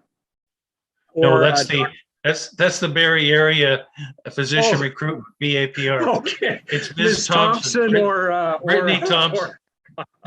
I apologize for that, or Dr. Murdoch. I'm just curious. It's a great program, and it's great that you're positive and recruiting. However, when we talk about the Barrie Area physicians recruitment, I'm just curious to know how many physicians have been recruited to, say, the northern end of Springwater or the northern end of Oro-Medonte, or basically outside of the general Barrie area, right in there, in that area there. I'm just curious if you have any numbers of any physicians that have opened to practice outside of the actual Barrie area. I'll leave it to either of you, whoever wants to take it. Sure. Thank you very much for your question. So we do have a number of physicians that have joined practices outside of the Barrie area. We do have Dr. Gabor, who is on the outskirts of Springwater, who's just on the barrier of Springwater and Barrie. And we did have 2 graduates from the Family Medicine Teaching Unit who did join his practice and open new practices there for the residents of Springwater. Some of the challenges in more rural areas is a lot of our physicians, especially new graduates, have practiced in team models. So a lot of the practices that are available in those more rural areas are very siloed, and you're practicing independently, whereas they prefer to practice in team models.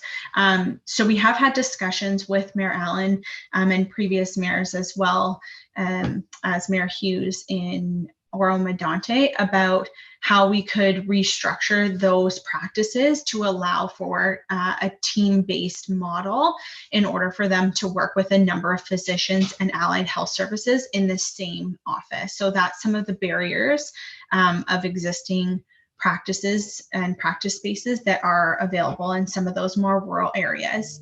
However, that being said, when we do have a family physician just interested in the area, they do get a list of all of the available practices. So all of those practices out in Elmville and in Oro-Medonte and some of those more rural areas are available for them to look at as well too. So they do get all the information of all of the practices that are available, not only in Barrie, but all of the surrounding areas and surrounding municipalities as well. So they have all of the information to make an educated decision about where they would like to practice. Okay, thank you. Okay, Clerk Ainsworth. Through you, Mayor Allen. I've changed the motion to read that the presentation from the Barrie and area physician recruitment regarding the 2022 budget request be received, and that the 2022 BARP budget request in the amount of $8,000 be included for consideration in the final draft of the 2022 budget, funded from the tax rate stabilization reserve, with funds to be replaced by the Springwater Swing Golf Tournament funds in 2022, should the tournament move forward and garner sufficient funds. Okay, thank you. All those in favor? That is carried. Thank you. And thank you, Dr. Murdoch and Brittany, for presenting and discussing this with us. Thank you very much for having us. Have a great evening, everybody. You as well. Thank you. Next, we move on to 5.3, which is the Elmville Business Improvement Area.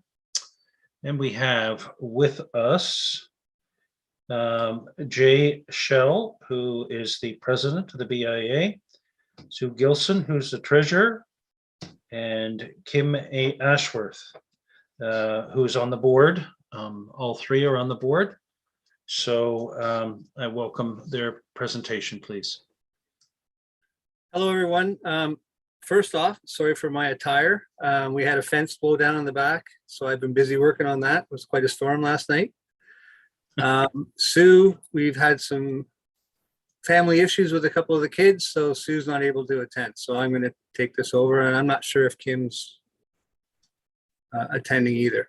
So, welcome. Yes, thank you very much. And sorry, yeah, we had some. I don't know if the storm hit y'all where you're at, but it hit here pretty hard last night and today. So, go ahead. So yeah, this is our presentation for our proposed budget for 2022. Renee, you got the slides for me there, right? Yes, they're up on the screen. Thank you. Okay, next.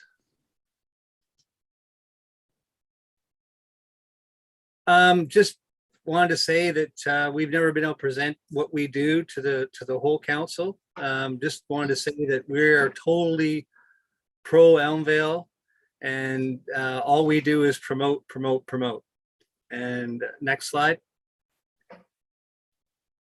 Elmville Sweet by Nature, that's the theme for the Elmville BIA. Again, this slide was probably put in there not needed. So next slide, Renee, sorry. One of the biggest things when when I first came on board with the Elmville BIA was that there was no database. We couldn't reach out to our group, our BIA group in the town. So that's something that we've worked very, very hard on at the beginning to get so that now we have everyone that's in the catchment basin. So when we send out an email, they're going to get that communication, because that was something that was missing. So it's a big thing that we do. And we send out one email blast through MailChimp minimum each month to all of our members to let them know what's going on. Next, Renee, please. Virtual Elmville. I'm not sure if anyone, and you can hit the next slide too, Renee. If anyone's checked this out, it's something that we've worked with extensively to get so that we're virtual and people can go online, see all the businesses in town, events, etc.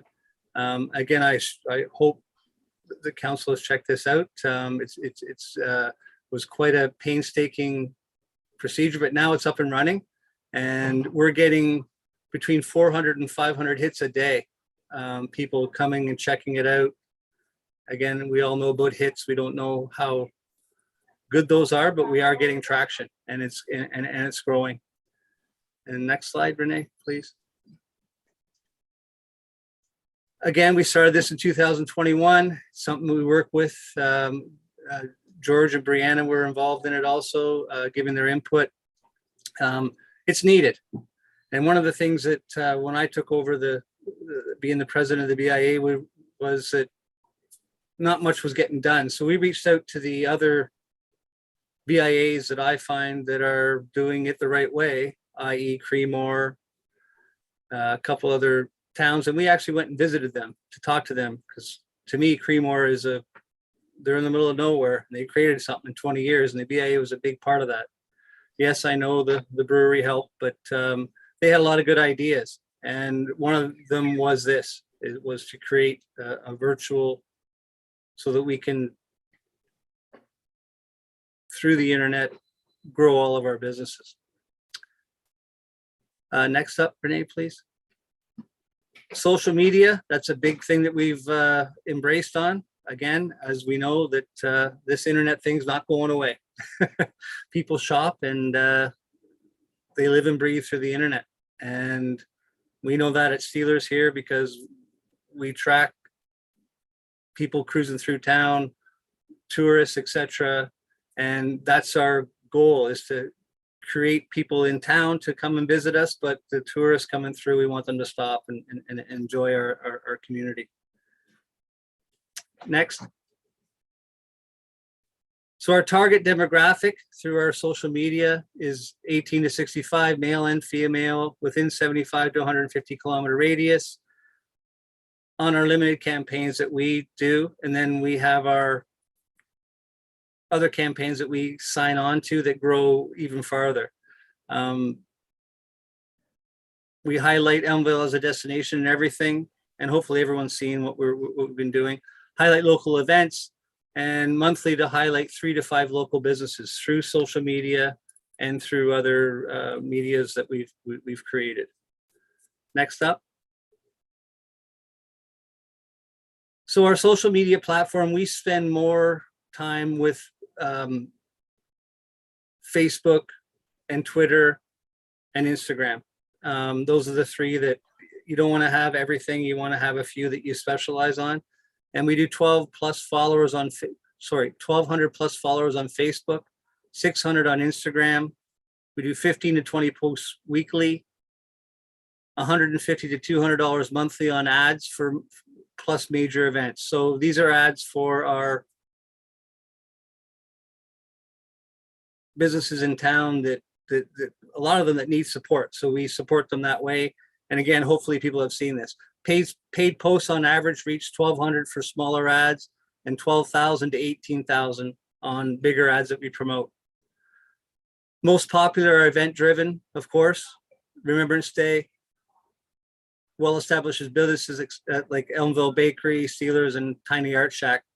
Those 3 are very, very heavy on social media, so that we team up with them. Next slide, Renee, please. Just having some trouble. Some of the posts that we've done, you can see that the reach here, 7,309 people reached. Next one, Renee. Sorry, I'm having trouble reading this. It's a little bit blurry on my screen here. There's 5,000 posts on this one with the new Elm. Sorry, we're backing up here. Music in the Park. There's 14,000 posts there.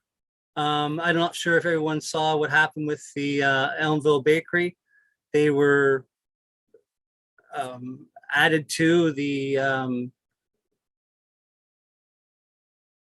can't remember the name of the company that the TV show that promoted them, where they renovated the whole business, and that show is going to be showing up in April. Sorry guys, I'm having trouble seeing my screen here. It's a little bit blurry.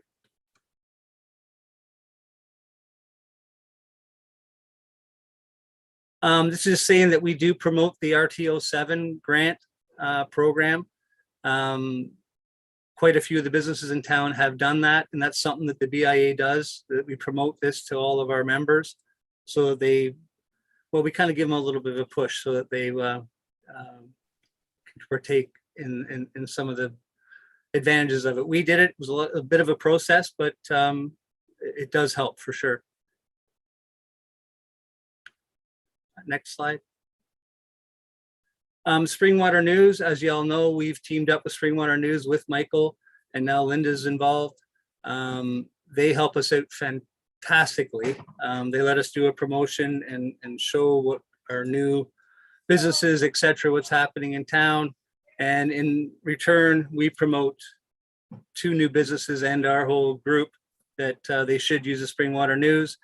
One of the few print medias that actually still works today. And from my experience with Steelers, etc., we do get good traction from it. So it's fantastic. And the prices are fantastic. So next, new businesses. Even though we've gone through quite a crazy time over the last 1.5 to 2 years, we've had fantastic traction with new businesses coming to town.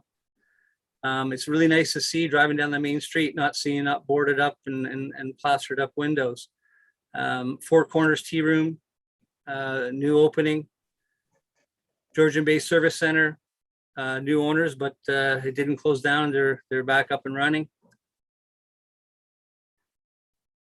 Mortgage Wellness is a new business in town that just opened. Again, one of my big themes with a lot of these new businesses was to set up your storefront and have your e-commerce in the back. And that's definitely what they're doing there. So they have a storefront so they can bring people in, but you have your e-commerce in the back driving everything.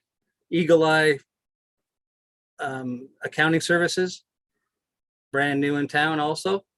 Took over the old Remax location. Next, Renee, sorry. Harble, a holistic remediation consolidations. I've met him a few times. He's pretty natural path. That's what he's all about. Trying to get him to do a little bit more promotions, but he was very active in the summertime with his TP signs at the Four Corners, etc. But again, another new business in town. The Collective, again, it's a really cool place. Not my kind of place, but the girls love to go there. There's lots of cool things, but again, new businesses opening up in town. Next one. Again, we were a little bit worried about this shiny bud coming to town. Thinking about there might be a little bit of riffraff, but not at all. It's fantastic business. The traffic's amazing. And it's people from 19 years old up to 65 in and out, and they come to town. So bring on more business is fantastic. The new East Indian restaurant that's opened up in Elmvale, hope someone's come to check it out. It's very nice that they've find a critique restaurant that's very, very different. And I see people in and out. Apparently we were talking to them. They are going to be opening up indoors. They are right now just doing takeout and deliver. No, just takeout. They did delivery for a little bit, but they're not doing that anymore. But again, not a business that's boarded up. It's open for business. New owners, Jack's on Queens. They sold, but it didn't get shut down. Brand new ownership. Again, it's nice to see when they have their Dungeon and Dragon nights, etc. The streets lined up with traffic. They do bring in traffic. There's a niche market that they have, and they do fantastic. Springwater News, as you know, Michael Jacobs sold, and now Linda Belcourt is running it, and we have a very good relationship with them. The farmers market, we support it. It's doing fantastic. It's nice to see now that we see people going to the market and then walking up and down the main street. It's doing fantastic, and we do everything we can to promote it through our social media and through what we do with Springwater News. And the same with the Elmvale Flea and Farmers Market just outside of town. we're getting some good traction there too. So a little bit, I understand they're for sale right now. I'm not sure if the new ownership's going to be running it, but we'll promote it as we go. Third Saturday in July, you've probably all heard of the Sci-Fi Fantasy Festival. Again, it's been kind of hit hard with the COVID situation, but this year we did it all virtual. Next slide. Sci-Fi Festival, along with the BIA, $800 in prizes to our creative contest entries. We raised over $800 this year for the food bank. That's the big push we do with the Sci-Fi Festival, is to raise funds for the food bank. And of course, our whole mission, whenever we do any kind of opportunity, all we do is try to push businesses, people, populations to come and visit Elmville. Not sure if anyone checked it out, but we did get some pretty high profile people. If anything good happened from COVID, these people probably would not have been part of our Sci-Fi Festival, but because of COVID, we were able to bring these people on board. You can see around the thing, most of them are all sci-fi writers, etc. I'm not in this world, but it is very, very, very popular. I do recognize Paul Lee from Kim's Convenience. He's a big time sci-fi guy, likes to cosplay, etc. He was able to come and be one of our guest speakers online. It was a very well attended situation, but again, it's new and it needs to get traction. He's given us a verbal that he's going to come when we do it again live this year, to come and actually make a presence. All of these people that are local said they would. Of course, Christopher Bice is out of California, so he's not probably going to come, but we're getting traction in the sci-fi world from this promotion, and it's doing very, very well. And again, I'm not sure if anyone's talked to friends, family, or whatever that have seen this, but we are getting traction, and things take time to grow. And of course, COVID put a little hurdle in that. And as opposed to shutting it all down and not doing it anymore and trying to reinvent it, we decided to do it as a virtual this year, and it worked out very well. So when it does reopen again, we're still going to get the traction that we had before. We partner with the Elmville District Food Bank on everything we do. We try to promote, raise money as much as we can in every event we do, because it's much needed. And kudos to the community and to everyone in the community for that loan to be paid off in 18 months. It was supposed to be a 5-year thing. Fantastic. Very, very impressed with how that all worked out. It's a very cool town that way. Music in the Park's one of our endeavors. Hopefully some people have checked it out. We did have really good traction before COVID. It kind of petered out, of course. We restarted again this year in September, and we have people coming back to see it again. Again, it's one of those things that needs to get traction, needs years of people coming to see it. And with this, like the Sci-Fi Festival, all these things that we try to do and try to promote, we want them to be self-sufficient. We did have the Music in the Park getting sponsorships and stuff before COVID. We will be able to reintroduce that again, where companies in town will be able to promote it and pay for it. So again, we got sidetracked. What we've done with Music in the Park, we've hooked up with the same people that basically work at a Blue Mountain. And they come and do their show for 3 hours, and they have a following, they bring their following. That's the whole idea. And it's working out very, very well. Remembrance Day, that is a big thing when I first came on board that we needed to do, because I saw it in other communities and took a little bit of time. Brianna and council, thank you very, very, very much for supporting this and making it happen, because it looks fantastic. It looks like we're with it when it comes to Remembrance Day. And when you see people walking up that main street that come from out of town and look at every post up and down the main street, it's very, very heartwarming. And again, it's very close to my heart. I'm so glad that that's happening, and it's going to keep going. We've got 2 of the sets of 32 off the board from the Remembrance, the Legion. There's 1 more set of 32, and then we're entertaining other people coming in. And again, Brianna, it was a huge part of making this happen. Appreciate it very much. Bell Media radio campaigns. We work with the doc and other ones with Bell Media. And basically how that works is the BIA puts up half and the business puts up half. We want them to have some meat in the game. And they do our radio campaigns. And again, I'm not sure if you've heard them before. They're fantastic. We hear lots of talk. It does work. People do listen, especially who are community in our vehicles all the time. So in our particular business, we hear it all the time. Once it starts hitting, people talk about it. Next up, another thing we're doing that we did last year is our Snowman Contest. Those are pretty cute snowmen. Next slide, Renee. Yeah, we did. I'm not sure if everyone saw this. We had over 200 entries last year for the Snowman Contest, and it's fantastic because people talk about it. It's online. It gets into social media. It's just another little promotion that we're doing to bring more people to town, to bring people to come in and check out our fantastic town.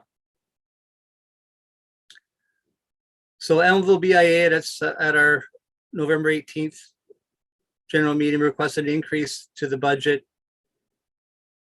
of $7,725 to be funded through the BIA reserve.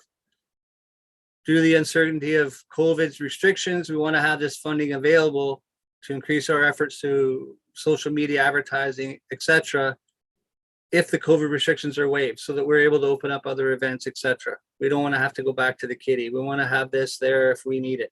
That's basically what we're saying. Our goal is to get as many of these events to be self-sufficient. So we want to create them, make them run, and by selling advertising, selling promotions like the Sci-Fi, all the vendors have to pay into that to get sponsorships from the businesses for the music in the park, etc. And again, I didn't want to recreate the wheel. This was new to me, being part of the BIA.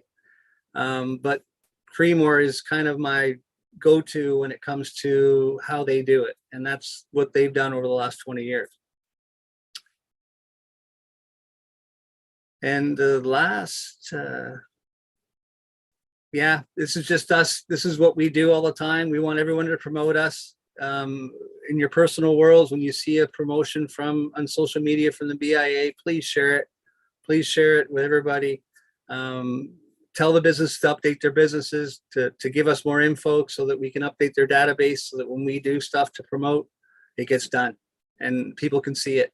And again, that was the biggest problem we had. There was no database so that we could reach out to all the members. And that's in place now. So keeping it updated is a bit of a procedure. So the more input, the better. Again, this is one thing that it's been kind of my little seed I've been planting, and it got put on the side burner. My opinion as the president of the BIA and our group is that Four Corners, it's spring water. It should be a water fountain sign event there. And again, I'm just planting a seed. George knows exactly what I'm talking about here. We kind of pulled back because COVID happened, etc. One thing I'm asking from council and Mayor Don is, can we please find out the rules and regulations with that parkette? Can we put something there? Can we put something there permanent? Can we put something there that can be taken away? There's been so much up and down and sideways. No one's really given a true answer. I don't think anyone really knows what the rules and regs are. The Lions Club put up a nice bench with a poured slab. I'm not sure if that's in the rules and regs, but I really think that should be, not this year, maybe down the road, that this is spring water. We should have a water fountain thing at that parkette, so people say, hey, that town I was in, Elmvale, yeah, that big waterfall. People stopping and doing selfies, etc. Because again, we are in spring water. But again, that's just my opinion. I'm just planting a seed. That's our presentation. Just want to let the council know exactly what we're up to, what we're doing, because I'm not sure if everyone knows. And Merry Christmas and Happy New Year. Thank you. Thank you very much, Jay. Great presentation, and you and the board have done tremendous things in the last year, and that we hear about through Councillor Cabral and see as we go through Elmvale. And it was good to attend your annual general meeting just this last week as well. So thank you for the presentation. Can I have a mover and seconder, please, to get this on the floor? Councillor Cabral, Councillor Ritchie. So the motion is to include the amount of $23,775, which is in the budget, and the funding would come from reserve and from the collection of the business improvement levy. Any questions, Council? Councillor Ritchie? Thank you, Mayor Allen. Through to Jay, I just want to thank you for your presentation and for all the hard work that you're doing. It's a tough road to hoe, and but we're going to get there. We're a great little community, a lot of community spirit. We showed that with the food bank and just a lot of other endeavors as well too. Hopefully we get this COVID behind us. We can look forward to the Maple Syrup Festival, Yes. Elmvale Fall Fair, all those events that has shaped us as a community over the years, and also the partnership agreement we have with the high school to get it up and running. The COVID has really put us behind the 8th ball on that, but we're monitoring it. Our staff is, and hopefully get that up, and that would bring a lot of people as well too to the community to eat in your restaurants and come to Elmvale, and that's the name of the game, to come to Elmvale. So keep up the good work. Thank you. Thank you. Thank Councillor Cabral? Thank you, Mayor. I just wanted to thank Jay for the presentation. I can only say that the BIA is vitalized, and I can only say too that Jay seems to be the catalyst that gets everything going, and he's got a very, very good board of directors working with him that do try and make things happen. So it's nice to see that going forward. So I do appreciate your presentation, Jay, and all the hard work you've done for the BIA too. Thank you. Thank you. And I'll just add, Jay, and this isn't for, we won't get into this in detail, but the corner leased land that you refer to and the potential water fountain is a topic of discussion. It's not that it's been forgotten about, but CEO Schmidt is looking into different possibilities with respect to all aspects of that land. So it's not a dormant matter. It's something that is being explored.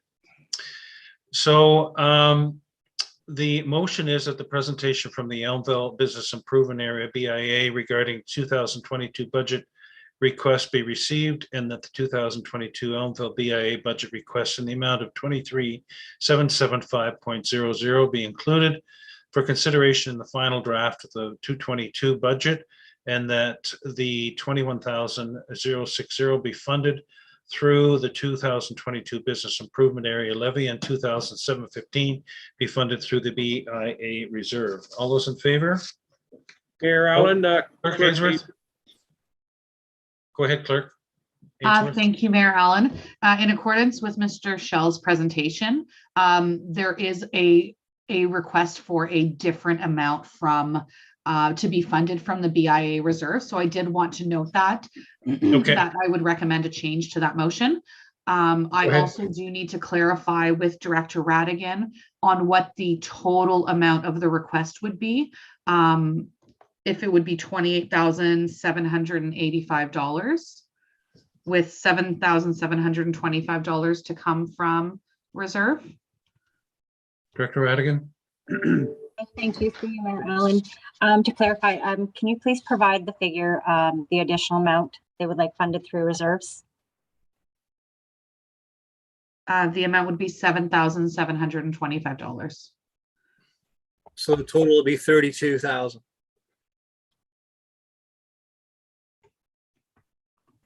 So if you can just give me one moment, please, and I will confirm.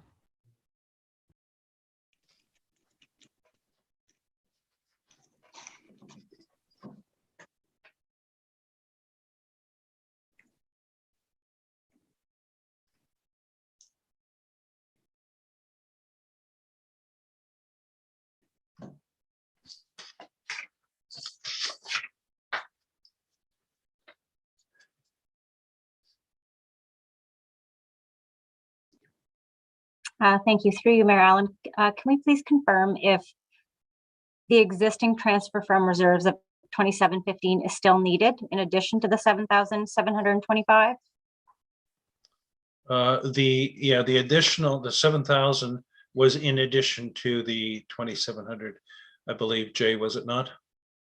Yes, so it came to a total of 32,500. Okay, so then through you, Mayor Allen, to Clerk Ainsworth, the amount that you would need is 31,500 for expenses, and 21,060 would remain to be funded from the BIA levy. Yeah. And 30,000, sorry. And 10,440 would be funded through reserves. Okay. Is that okay, Clerk Ainsworth? Yes, thank you. Okay, voting, all those in favor? That is carried. Thank you. Thank you again, Jay. Thanks very Go much. back and see if your fence is still standing. Yeah. Hope the weather clears up. Thanks again, everyone. Thank you. Hey, Jay. Thank you. Okay, next we are at 5.4, and we have the Nottawasaga Valley Conservation Authority. I now call upon the CAO, Doug Hevner, and I believe there might be with him Cheryl Flanagan, the Director of Finance, and possibly Chair Marion McLeod. I have on a list, although I don't see her in the screen, but anyways, welcome, and look forward to your presentation. Thank you, Mayor Allen. It's a pleasure to be here. Renee, if you could bring up our slide deck, and I'll call you through it if we could do that. If not, I'll have Cheryl do it.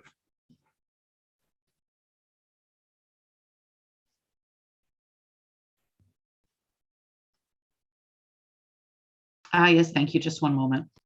Thanks, Renee.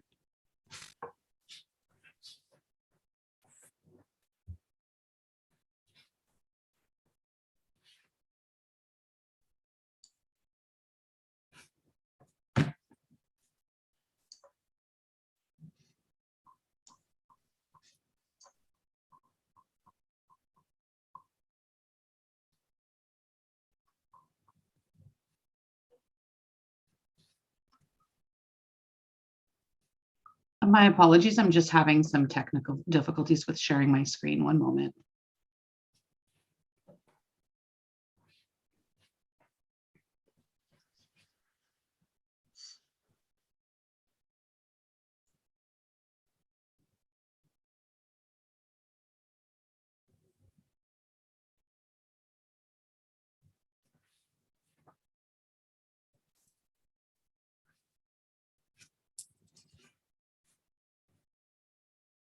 Are you able to see my screen? I certainly am. Thank you. As I said before, it's our pleasure to be here, Mayor Allen and Council, to present to you our 2022 draft budget. Cheryl is with me. I believe Councillor McLeod may be joining us. She's in Council over in Collingwood tonight as well. So if you could move to the second slide, please, Renee. When we started the process of investigating conservation authorities with the MECP, in order to present information to them, we created a program overview of the NVCA's programming. And we've since started to add it to our budget process. So we provided that to each of you, and I hope you've had the opportunity to go through it. It's an excellent book that provides good information that you can read through and see about each and every program that the NVCA provides to our watershed partners. So if you haven't read through it, I encourage you to take a look at that. And if you have, I hope the information was useful. Next slide, please.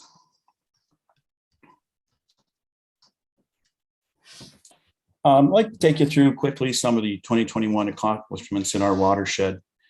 Watershed Science is headed up by Chris Hibbard, who's our director, and his manager for the program is been with us for a number of years, and he's been doing an excellent job. We had an illness in the department in the last year where one of our employees had to take some time off, and he's back with us now and leading our ecology works. That's Dave Featherstone. And Ryan Post, the manager, is continuing in his role. This is the nuts and bolts of the watershed. It's the watershed science. It involves the most integrated portion of our watershed programming. They're doing monitoring of wells. They're doing the source water protection. They're doing natural hazards investigation. They're looking at things from a scientific lens across the entire watershed. Next slide, please. Our education department during COVID, and I don't want to spend a lot of time on COVID. We all know what COVID has done to each of our organizations and municipal partners, as well as partners like ourselves. Our educational program was, I think, devastated would probably be the word to use. We were at 2019 numbers presenting education to over 12,000 students across Simcoe County, generating significant revenues, employing upwards of 12 staff. We laid off most of the staff for the entire 2020 and 2021 calendar years. We did bring them back this fall and get a good camp start. We had over 400 campers at the Tiffin Center in the fall for our conservation camps. We got lots of good programming developed. The interesting part about our conservation education program is we rely heavily on contract workers, and most of our contract educators are former educators in school systems from across Ontario. We have several senior members that were department heads or principals in high school and elementary schools across the Simcoe County and Mulmer and Grey counties. So we're very fortunate to have that. Next slide, please. Our stewardship and restoration services operates on the stewardship side. We do a lot of work on river systems. And again, it's one of these connecting programs that takes the watershed from the north end to the south end and ties it into a lot of the different tributaries of streams and rivers that run throughout our watershed. This past 2 years, we've done a remarkable amount of work in the bottom of the watershed, right where our groundwater source water starts for the Nottawasaga, down in the Agilitas area. This fall, we went through the second phase and had an open house with people out on site. We had counselors from the southern part of the watershed there, as well as just interested citizens. But it was pretty cool to see the work that's been done by Fred Dobbs, our water biologist there, to see Chinook salmon breeding right in front of us. You could stand and look at the stream bank and see what the great work that he's doing. And this was a farm that had a very large cattle crossing across the Nottawasaga that was really degrading the river. The banks were eroding and falling through. The fields had been allowed to ingrow with endangered species and wild species that are not native to the area. And you could really see firsthand the erosion that was happening. And you could see how shallow the non-native grasses were in the riverbanks. So the team was able to come through and they partnered with Somervilles, and they used spent Christmas trees, and they used tree falls and snags that were along the area. And they shored those up and made structural placements along the riverbank that allowed them to control that. Cattle fencing was put through Healthy Waters, where the farm operation was able to pasture in a lower pasture they hadn't been in for a number of years. So it opened up an opportunity for the farm operation. And it really did improve the Chinook resource in the Nottawasaga. And we all know what a resource that is to our area. The number of game and sportsmen that come in to fish Georgian Bay spring, summer, and fall is amazing. If we can maintain the cool waters in the Nottawasaga, we're going to have a great steelhead population, Chinook population. And so that work was very, very well received. We also did some dam removal this year in the Patoon area. It's where our fish hatchery is located. We partner with a nonprofit organization that operates the fish hatchery. They produce rainbow trout and brown trout for stocking the streams and pond systems across the watershed. It's important that when we have these streams that have online pools and dams in the waterways, those pools or estuaries have an opportunity to really warm the water and degrade the water for fish habitat. So the water from the Patoon Dam runs down into Collingwood, and Collingwood is one of the areas in our watershed that the Nottawasaga, their system doesn't drain into the Nottawasaga and go to Georgian Bay. It drains into the Pretty Rivers and Black Creek, and they exit into Georgian Bay in the Collingwood area. But that Black Ash Creek area, gang, it was amazing to see the work that was done, the funding we were able to pull in from outside partners, very effective. Next slide, please.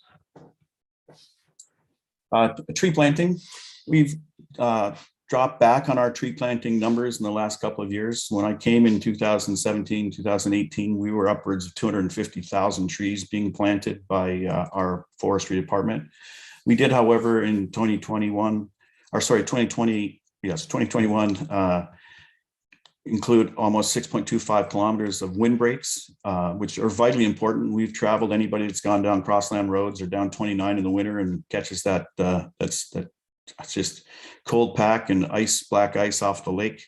It's very important that we can maintain these shelter belts and help in traffic control, as well as just the agricultural perspective in soil erosion in the fields and winter blowing on bare fields if we don't get a cover crop on it. So we're proud to be involved in that type of programming as well. We also protected 16.93 kilometers of trees along riparian areas that shade the water and cool the water. And I think it's vitally important. The other thing to realize with the tree planting program is the aspect of flood control that's involved in tree planting. Science demonstrates that forest cover that isn't grazed on has a greater ability to allow water to be absorbed into the soil site and not run off the site itself. The trees as well act as a reservoir to hold water.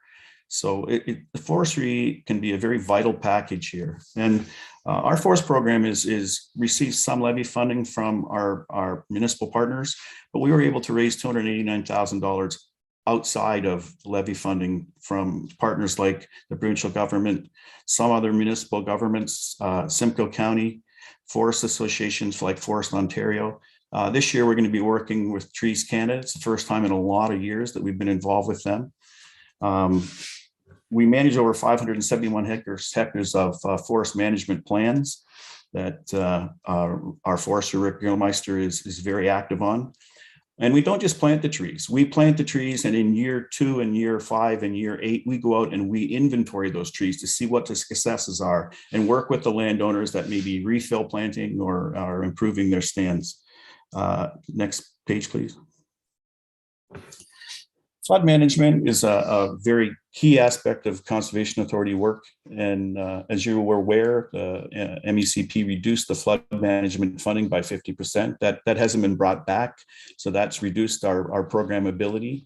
The flood control management is important in that we need to update our models. If we look and see what's happening in BC right now, you can see a decision that was made 100 years ago has come back to haunt a local community. Everyone figured, oh, it won't happen. Nothing's going to happen. We can't have a 300-year storm. When I was working in Edmonton and in Manitoba and North Dakota, over a 5-year period, those communities experienced 300-year events, just unheard of. So the climate aspect is really changing, and we have to be able to work on improving modeling and improving hazard management and noting where floodwaters can come. It's not that we want to restrict people from utilizing the land they own. What we want to do is ensure that the infrastructure, the green infrastructure that supports the water systems and the hard infrastructure, homes, buildings, commerce, we want to be partners with our municipal partners in ensuring that that can be here, not just for a few years, but for 75 or 100 years, for the next generation to take over, so we can really grow our communities. So that's our slant on flood management. Next slide, please. We are also, unfortunately for us, one of those organizations that is put in the position to say no. When people want to do things and they want to do things in a floodplain, or they want to do things on a hazard erosion area, you've got an unstable bank, they're near a river system, they're in an environmental area that the Ontario provincial plans have limited the type of development that will happen there. We work under many acts, as you can see on the slide: the Conservation Authorities Act, the Planning Act, the Niagara Escarpment Act and Development Act, Agricultural Resource Act, the Green Energy Act, the Drainage Act, Environmental Assessment Act. There's situations that these teams go out and they have to deal with where there's illegal dumping on sites, and there's been corrections and removal of trees in wetlands.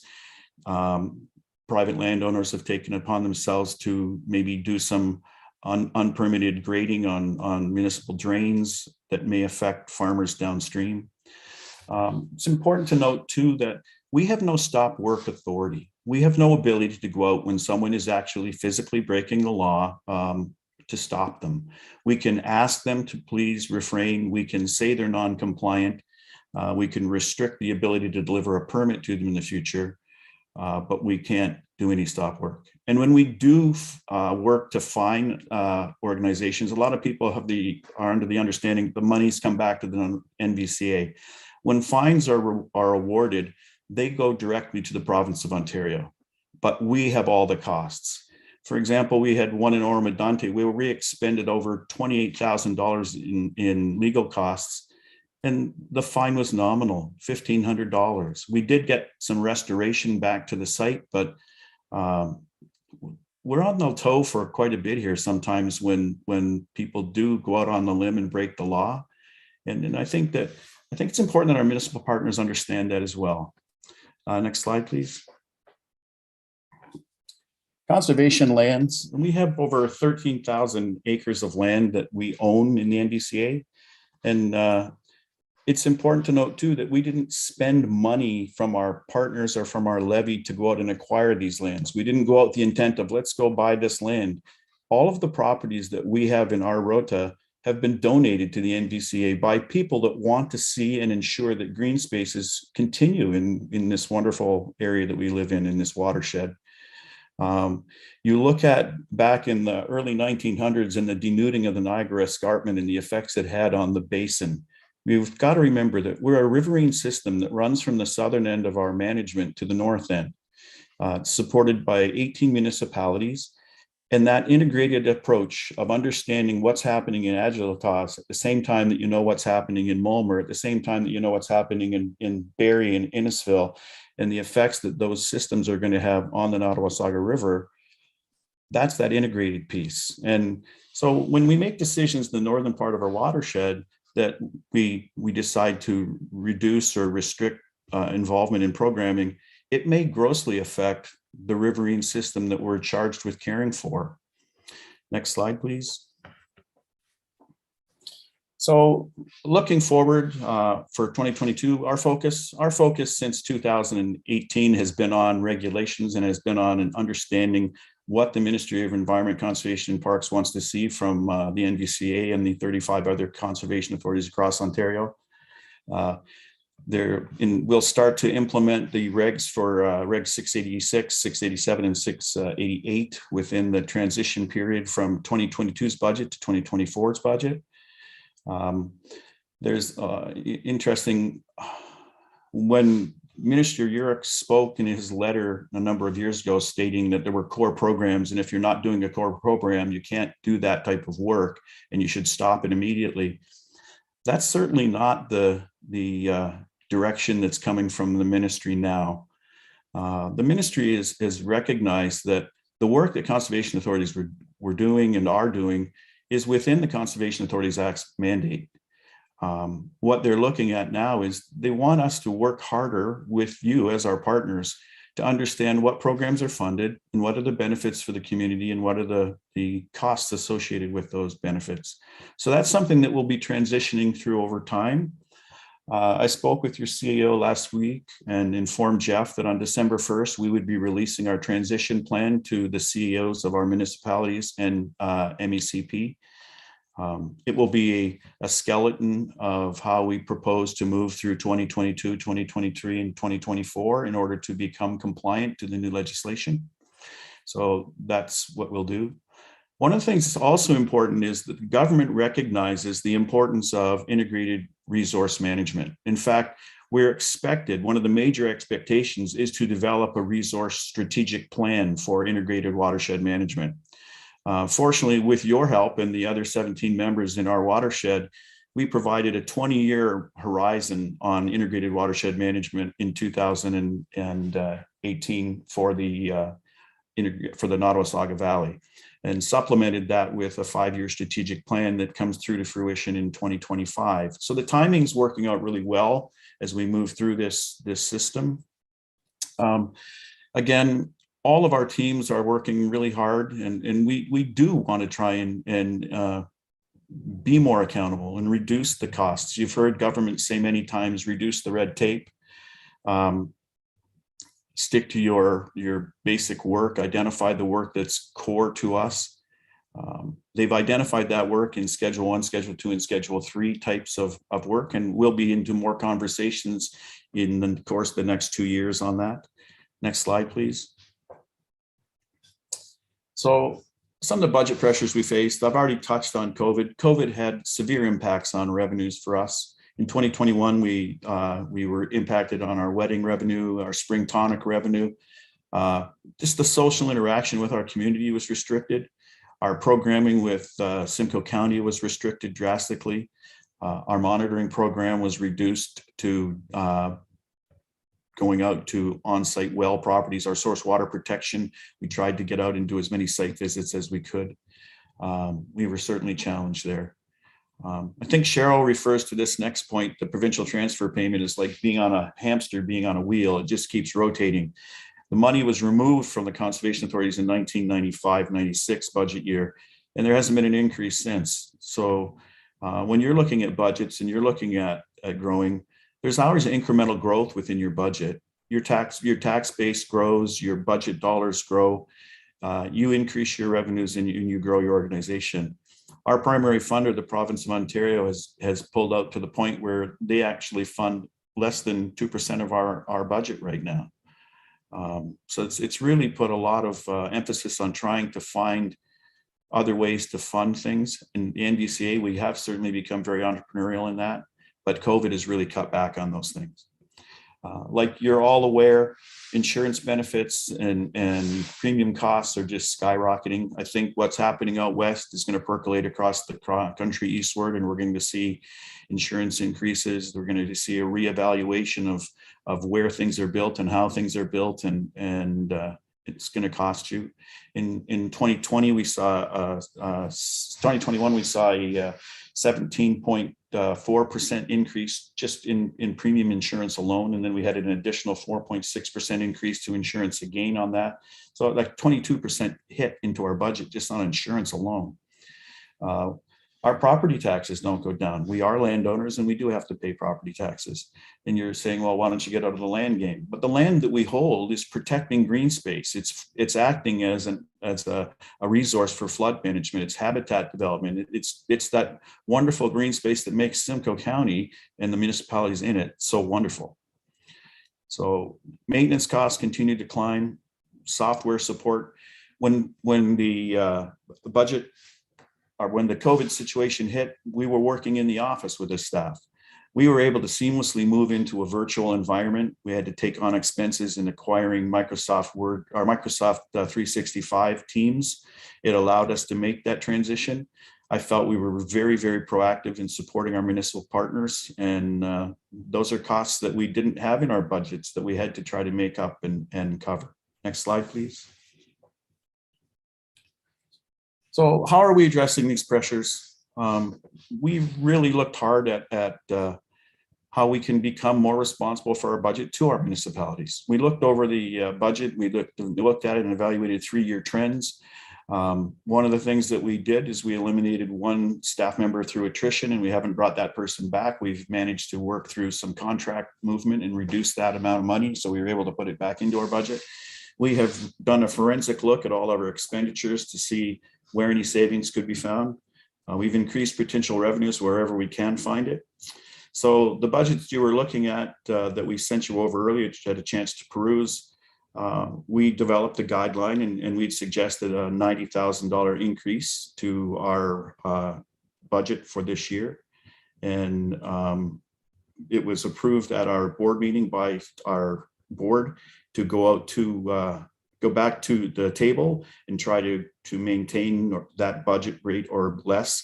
And we came in just under that at 89,000 and change. And that's the budget that we presented you to you for your look at tonight. Next slide, please. Here you can see the apportionment costs, and yeah, if we scroll down a little bit, there we go. Thanks, Renee. We want to show you Springwater here. These numbers are delivered to us by MECP. They're not live numbers that are current with MPAC today. They're a little behind. We have no control over that whatsoever. You can see in the first column where we've outlined the percentages of the property that's within the watershed. Springwater is 84% within our watershed, and you're well aware of that. We do a partnership agreement for the remaining 20% plus with the SSEA. We do have jurisdictional control within that area, even though it is outside our watershed. And we've worked through the last year, Julie and I and Jeff, working through to make sure and ensure that we don't have any overlap in the delivery of programming that we do. So I think we're quite confident that that's the case.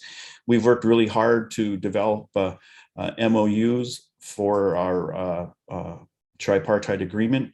We met just last Friday to discuss a strategy for moving forward with a status quo MOU. We added some information on planning and advisory steps. These are all things that we're doing for your town, your municipality right now. We just wanted to get it in paper so you could actually see what those aspects are. Next slide, please. So if we look at operating levy, the budget approved 191,877 in 2021. We have a proposed increase to the levy of 6,800 for a total operating budget request of 198,749. Next slide, please. So you can see what we do. This is a slide that can show you how we take your $198,000 investment, we add it to other municipal partners. We work with the province for grants and funds. We work with the federal government for grants and funds. We work independently with nonprofits and NGOs and other community groups to acquire grants. And that all rolls into our NDCA budget. And if you could scroll down a little bit more for me, Renee, just so I can see the bottom of that slide. And that brings us to a total budget expense of $5,095,130. Next slide, please. You can scroll up a little bit on that there. Thank you. We have an increase of 41 cents per resident here. This is a breakdown of how we just divvy up this funding. So, you know, you look at it, it's $13.03 per watershed resident. That's up from $12.60 some odd cents last year. It's a pretty clear breakdown of what we do. I truly believe this is extremely great value for the services that we provide to the organization. I think that we have to be able to provide good, cost-effective programming, and I think we are doing just that. Next slide, please. You scroll up on that one so it gets the whole bottom picture there. Yeah, too. You can see it's increased 8 cents over last year when we look at this, the current value assessment, but actually it's still below where we were 2 or 3 years ago. And if you look at, it's dropped down from the high 550s down into that 470 range. So it's trending in a good direction as far as that goes. And we work at every opportunity to try to provide value for our customers. Next slide, please. So in the asset management, we did a lot of work, and you may remember the work that Gail Wood and Doug Lougheed were out with Cheryl and started this process about 5 years ago. We're in the last delivery phases of that in the next couple of years here. You can see how that capital investment actually, in the next slide, you'll see how it's gone down for 2022. But these are some of the scheduled capital projects we have. We have a dam safety review for Utopia Dam, New Lowell, and Pretty River Dams and Dikes. One of the things we're doing on the Pretty River right now is phase 1 of a system.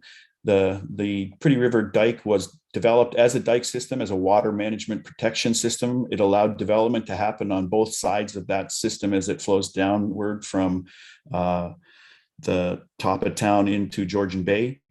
Over time, trees invade that system. It's a porous bottom, so the roots can get in and grow. So there's friction points throughout that river. So this phase 1, we're going through and taking all the understory trees out, and we're using our small backhoe to knock over any of the dead standing ash that are in the water system itself. And then we'll do a really complete overview of how that works. And we did that project this year. We received over $100,000 in funding from Collingwood to begin this work, and we're doing the project management on it. We have some interesting things. We've done the upgrades to our computers. We're looking at that remote work, that virtual work. We're probably going to continue allowing staff to work away from the office 2 to 3 days a week. Many of our staff are out of the office typically 2 to 3 days a week anyway. So this is we're just going to give them the tools they need and required to do a remote job, and allow them to come into their offices, or allow them to get out to meet municipal partners when we get back to that great time of face-to-face meetings again. Next slide, please. So all told here with the levy, you can see I mentioned earlier how your asset management costs have dropped a little bit in 2022 over 2021. Combined with our $198,749, our total ask this year is for $209,079. That's up $6,691 from our 2021 budget. And that's what we think is a very fair, and we've been respective of what we feel we can deliver and the costs we can deliver it for. Next slide, please. That ends my presentation. It's been my pleasure to be here this evening. If you have any questions, I'd be very happy to answer them, and Cheryl's here to answer as well. And I haven't seen if Marion has been able to join us, but if Marion McLeod has joined us, then before we leave, I'd like her to bring some welcoming comments from our board and from the NPCA if she is here. So thanks for the slide presentation. Help there, Renee. Thank you very much, Doug. And Cheryl, I don't see Marion she yet. May not make it, Mary Ellen. They got a lot to deal with over there as well, so I'm sure. Yeah, you are busy. You are busy people for sure. No question. Okay, can I have a mover and seconder to get this on the floor, please? Deputy Mayor Coughlin, Councillor Moore, questions, comments? Deputy Mayor Coughlin. Thank you, Marilyn, and through you to Doug. On slide 13, it's where you, if we could actually pull that back up, if you don't mind.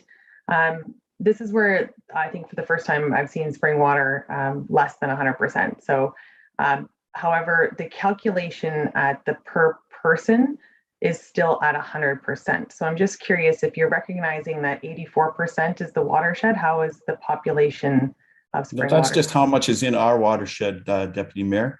Well, you recognize the 100%. We provide the 100%, but that's what I was referring to in that case. So.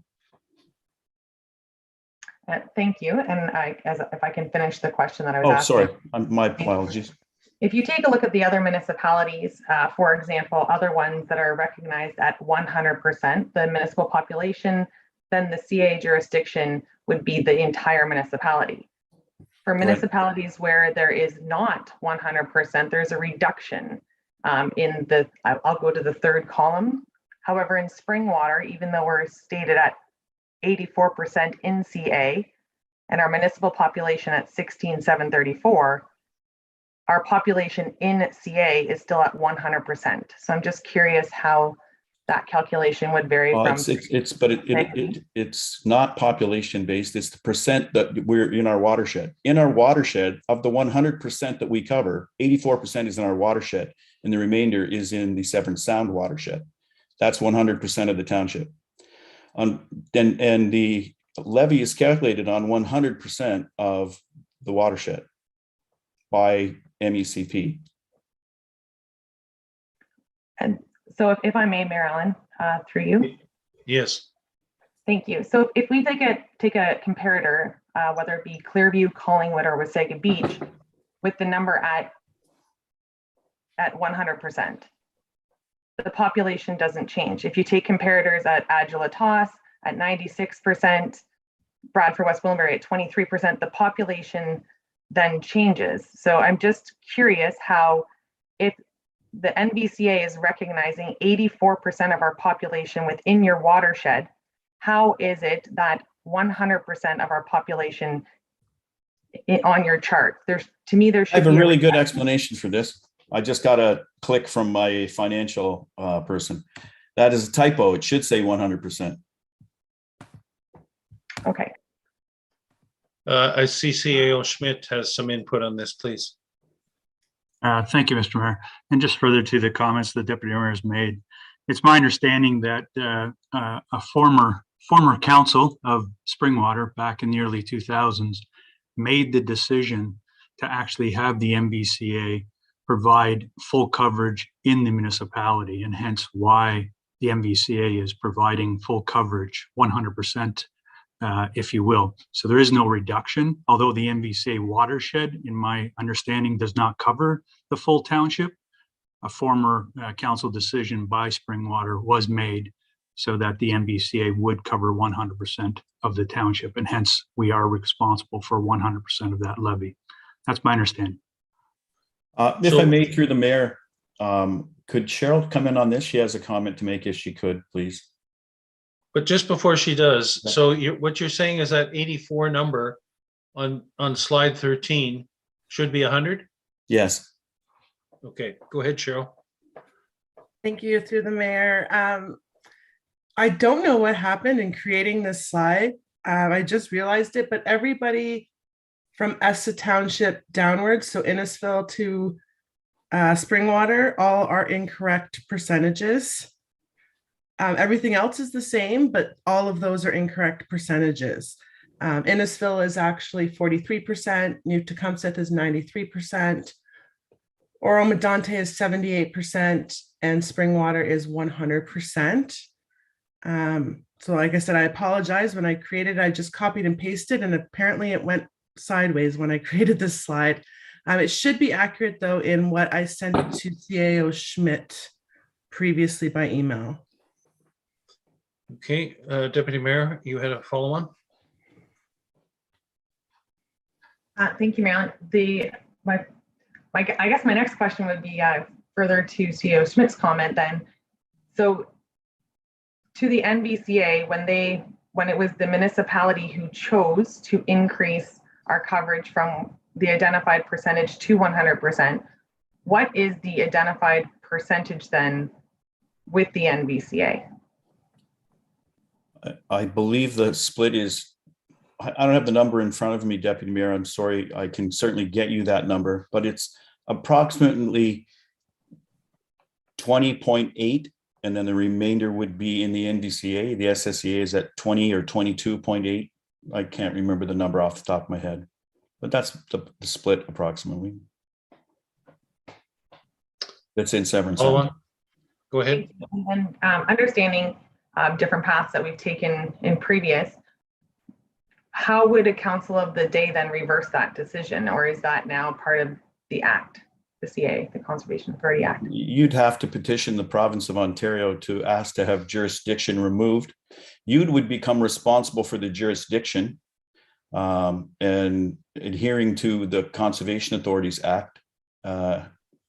If there isn't a conservation authority within Ontario, the municipality is still liable to meet the standard and the conditions of the Act. CEO, do you have anything to add to that? Thank you, Mr. Mayor. No, I believe the information that Mr. Hebner has provided is correct. I would agree with his interpretation. Okay. Other questions, comments? Let me just see your hand there, but I can't see your finger as well as the card, Deputy Mayor. So there you go.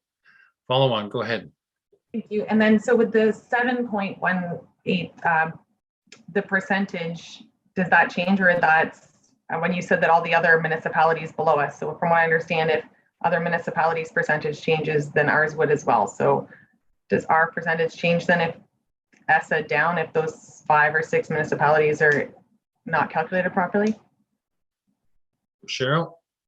Through the mayor to Deputy Mayor Coughlin, it was just the column of the percentage in CA that was incorrect. All of the other columns appear to be correct. Okay. Other comments or questions? Deputy Mayor Coughlin? Thank you, Marilyn, and through you. You had alluded earlier that the process had begun on your inventory of your services, and then you were acknowledging dates over a 4-year time. Has the date for December 31st, I know you did say that you were going to get some information to council at the beginning of December. Is there still a hard transition plan date of December 31st being outlined, or is that since changed? That's what you're going to receive. You're going to receive what I'm sending in. I'm not sending it in on December 31st. I'm sending it in on December 1st. And that will be the transition plan, Deputy Mayor. What it provides you with is a descriptor of by February 28th, 2022, we will submit our skeleton of how we propose to move through the programs and services. It'll be our first iteration. Over the course of the period of time from 2022 until January 1st, 2024, there will be 8 submissions of reporting, upgrading how we're moving through that. And it will include comments and dialogue that we have with each and every one of our municipal partners. It'll be made available to our municipal partners. We're going to start the first part of the new year reaching out to CAOs and identifying the staff team members they would like us to interact with to go through programming. In the 2021 year, we went through and did a forensic study of our 2021 budget. We identified Schedule 1, Schedule 2, and Schedule 3 items. And we're looking at proportionally costing those out and being able to sit down with our partners and say, these are the things that have been identified in Schedule 1 that are expected and mandatory of conservation authorities to apply. These are the things that we'd like to provide to you through an MOU service. And the third body is agreements of work that our board deems that the NVCA should do for the good of the watershed. And the thing that's changed on that one is if we use any levy funding for that, it has to be apportioned and that information prescribed and made available to our partners. So there's going to be lots of dialogue. I think it's going to involve your CEO, your clerk, and your financial people. They tend to be the people that are really more sensitive to what costs are allocated to the NVCAs right off the get-go. So your information will be coming to you from CEO Schmidt and his team. Will be sort of your intermediary between the NVCA and the process. So we outlined that we'll be providing those updates. 2022 budget here is basically a status quo budget. 2023 budget will look at moving some of the funded areas that aren't identified as what has been identified as a Schedule 1 activity. We'll start to move away from levy funding those or reducing the amount of levy that goes into that. But the plan is exactly how it's described. It's a transition. And from 2022 until December 31st, 2023, effective January 1st, 2024, we'll work to become compliant to the legislation. And that's what the transition plan outlines. It gives you some dates of when things are happening and when things come to fruition, some of the plans that we have to do. There's a lot of work that goes into this that's going to be delivered by CAOs. So when you look at cutting red tape, it may be cut red tape, but there's one heck of a lot of blue ribbons on this stuff now. So I hope that answered your question, Deputy Mayor. Thank you. Okay, so the motion is that the presentation from the NVCA regarding the 2022 budget request be received, and that the 2022 NVCA operating budget request in the amount of 198,749.40 representing Springwater's share be included for consideration in the final draft of the 2022 budget. All those in favor? That is carried. And can I have a mover and seconder for the next motion relating to this, please? Councillor Moore and Deputy Mayor Coughlin, that the 2022 NVCA asset management levy request in the amount of 10,329.52 representing Springwater's share be included for consideration in the final draft of the 2022 budget. All those in favor? That is carried. Thank you, Doug. Thank you, Cheryl. Thank you very much, Mary Ellen. If we're not having an opportunity to speak to you or your council again, best of the season coming up to you, and good luck with your budget process.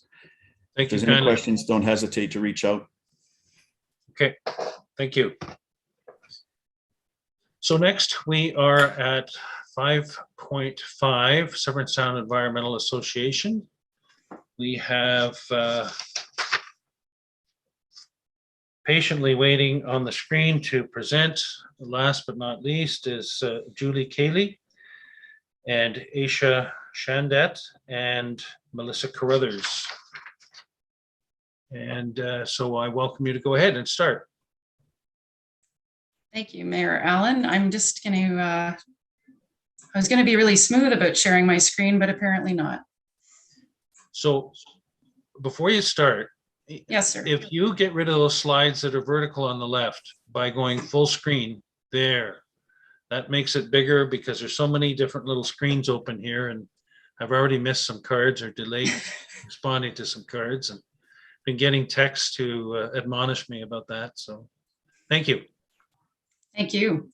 Well, thank you very much, Your Worship, the Deputy Mayor, Council, and staff, and thank you for sharing your time with us tonight. As mentioned, I do have two of my colleagues with me, and they'll help with questions if we need to. I know you've had a long evening, and I'm going to try to move fairly quickly through our slide deck. I know we have a number of slides, and you know us well, so I won't spend a bunch of time on that part. But we have been working with you in Springwater since the late 1980s. You're home to the headwaters of two of our major rivers, the Wye and the Sturgeon. Since 2009, Severn Sound has been your Joint Municipal Service Board, and thank you to Councillor Ritchie, your representative on our board. He represents your municipality well on our board. This shared service gives you the access to an extremely diverse team of experts. Really, all of these folks work on delivering environmental services to you as a member of the Joint Municipal Service Partnership. Everything from water quality to climate resilience, invasive species, and a newly an agriculture soil health program that we were able to introduce. As has been mentioned by previous speakers, we all continue to be impacted by COVID, certainly increasing costs, things like insurance. I think we're all struggling with the increases in those types of costs and health and safety costs. While listening, I did just want to mention that one thing it has done for us as an organization is we were very limited by space in terms of how big our staff complement could get. And by not requiring people to be in the office, we've certainly been able to take advantage of a lot of external student and short-term contract funding, and able to give a number of young folks opportunities to work with us because we weren't restricted by space. So looking at some of the highlights from 2021, we were really fortunate to be able to reintroduce some of the programming that we had to step aside from in 2020. And some of the highlights really being the Ore Lake program, so the water quality survey that had to be postponed, and certainly we put in place this year. We also were able to expand it to include a shoreline conditions survey. And again, that was because we were able to secure some external funding, so no cost to the township to expand that program. We are also able to expand our climate monitoring program. We've implemented 2 new weather stations that are close by. So one Midland and one in Tiny, and those are multiple municipal partners as well. So that's real-time data reporting on our website, including crop heat units for our agriculture sector. We're also continuing to expand our citizen science program. So certainly good uptake from folks in our municipalities wanting to take part in some of our science programming. We piloted a new format for reporting this year, specifically around the Ore Lake results, so that we would be able to get information out to the public faster and more current relative to the work we were doing. And a big thank you to your staff who are very helpful in providing us some guidance on ways to do that and helping us get the word out as well. We're also able to reintroduce and carry out our tree seedling distribution program, not our tree planting program. We do that with volunteers. So we'll hopefully be doing that in 2022, which I'll speak to in a minute. And we were able to acquire some external funding through a Great Lakes grant to introduce an agriculture-based program working with farmers to increase soil health, to improve watershed health. So looking at things like cover crop implementation and soil sampling. Our invasive species program introduced a new citizen science component as well, and is currently doing an LDD egg mass survey. So hopefully to get some results for you to use moving forward in some predictions for next year. So looking forward to 2022, we're going to be completing a more fulsome report on Ore Lake once we get all of the water quality results back from the lab work that we've been doing. And again, that will include some of that shoreline survey work as well, or all of it. We also expect to be doing under ice sampling this winter in Ore Lake. That's really important so that we can monitor what the dissolved oxygen levels are doing. And that gives us an idea of the potential for any spring fish kills if we see oxygen levels go too low in the winter.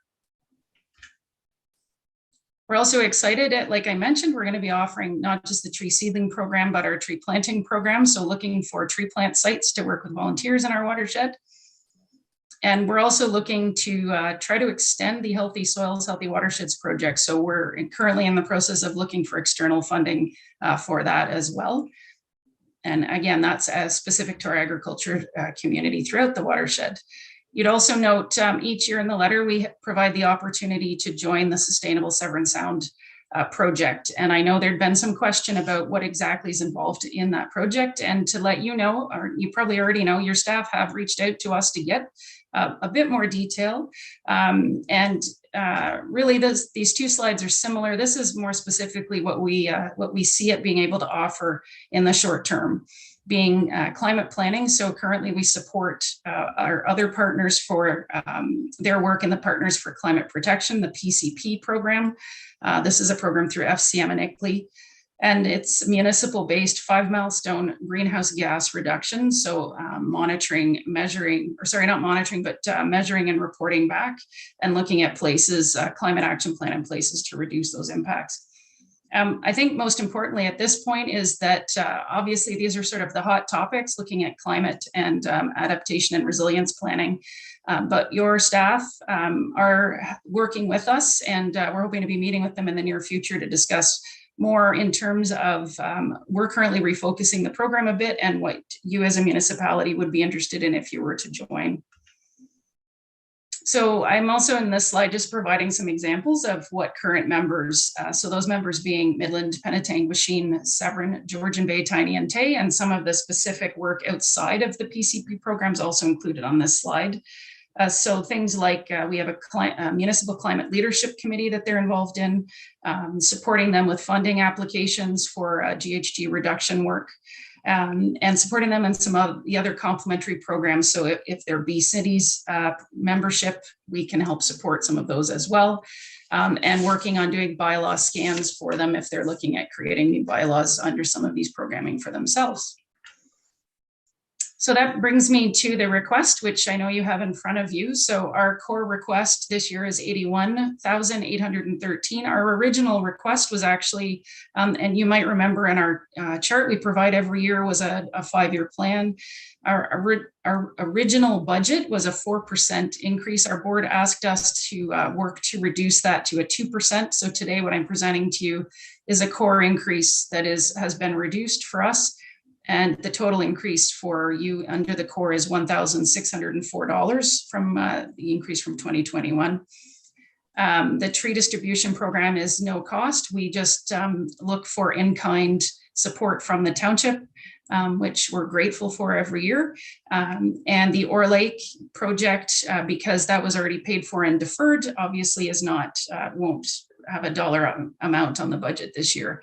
The Sustainable Severn Sound Climate Piece is $11,479 if that's an interest for the municipality to join on.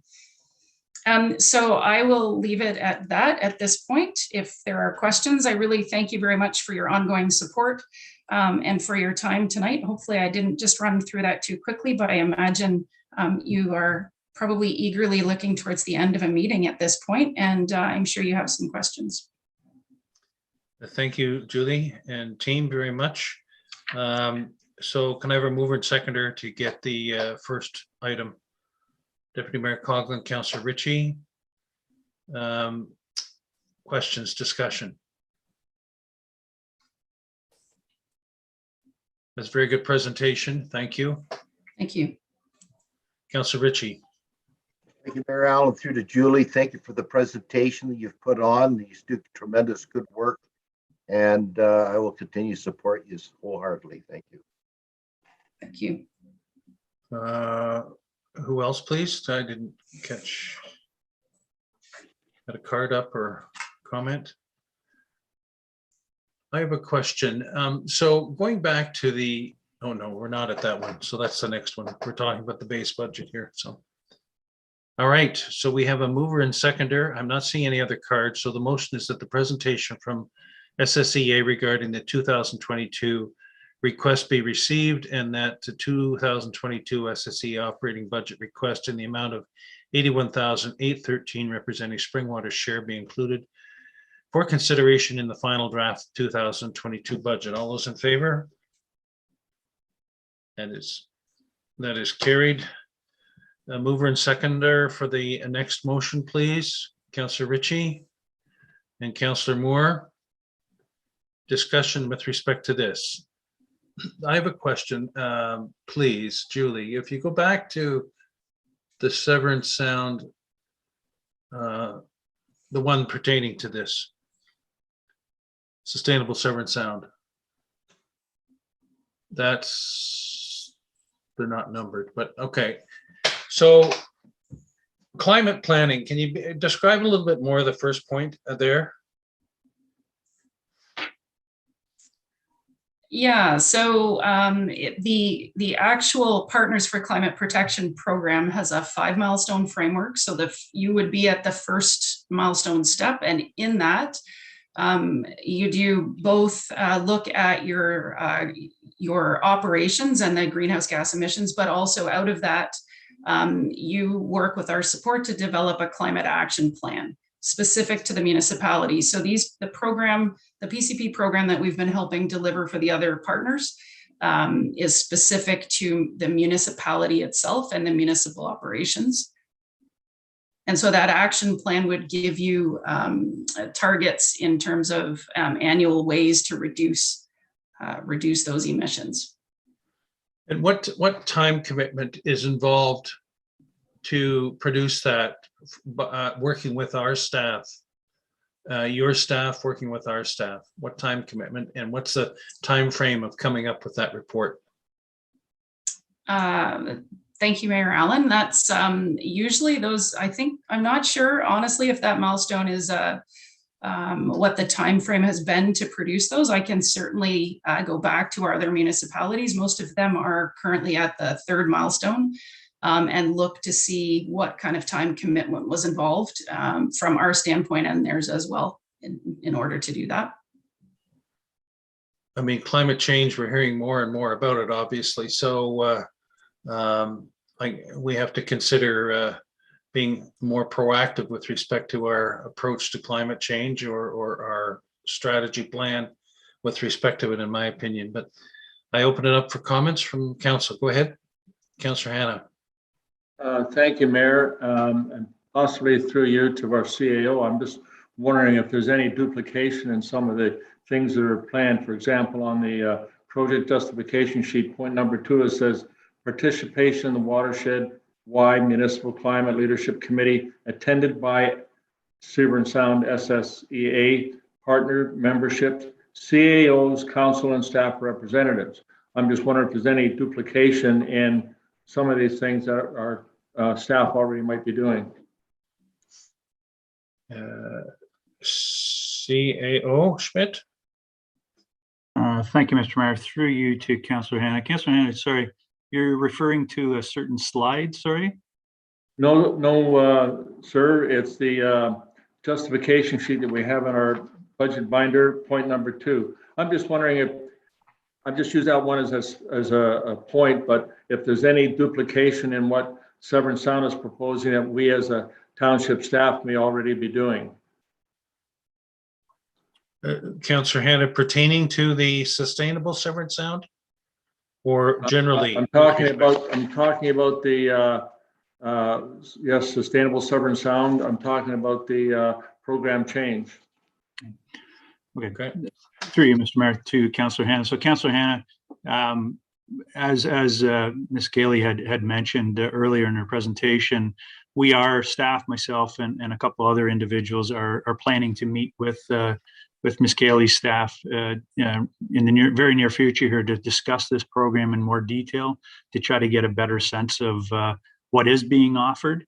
And I think at this stage, my recommendation would be is either you defer this until we've had that conversation, and maybe we come back, staff comes back with a report to council for consideration. And we'll have to obviously look for a funding source for that.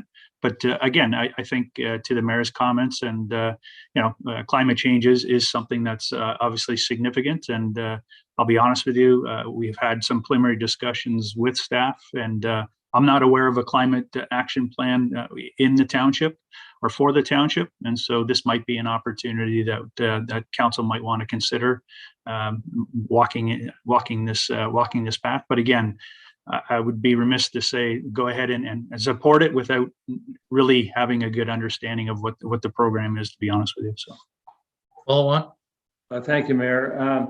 My other comment is that, and don't get me wrong, I'm an extreme supporter of climate change. It's way past being a problem. We need to deal with it. But I'm just wondering if it's not something going forward. I support what the C.L. Schmidt is saying too about deferring it, but going forward, I think there's things we should maybe consider doing in-house. And if we're going to use these funds, like for example, I think we're one of the few municipalities that do not have a idling bylaw, an unnecessary idling bylaw. And I think that's something that maybe we could use some of this funds if we want to do in-house, to create signs to be posted at our commercial businesses and sites where trucks are often parked for lunch or whatever, and they're left running, and maybe even create a policy for our own fleet where unnecessary idling is discouraged. So while I'm a big supporter of this, I'd be happy to make a motion to defer it, because I think maybe there's funds that we could use in-house to create our own spring water policy. Okay, thank you. Other comments, council? Okay, so Clerk Ainsworth, do you have possible wording then for an amendment with respect to this? Yes, Mayor Allen. Just seeking clarification on when it should be deferred to. CEO Schmidt, what was your thinking about possible time frame to deal with this aspect? Thank you, Mr. Mayor. We were planning, or we had scheduled a meeting for last week, and unfortunately we had to cancel. So we haven't established a new meeting date as of yet. We're hoping in the next week or two to be able to have that conversation with Ms. Gailey and her staff.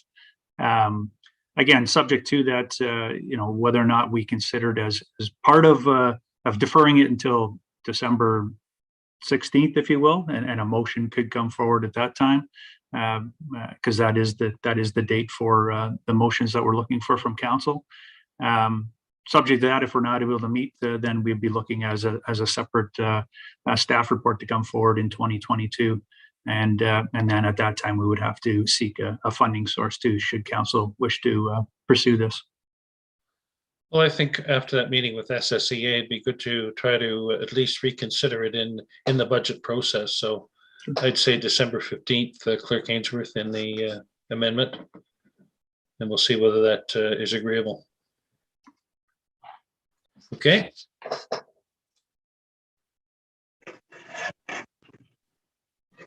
Mayor Allen, would you like me to read the motion? Please. That the motion now before council be deferred to be brought back, to be brought forward at the December 16th budget session. Okay, all those in favor?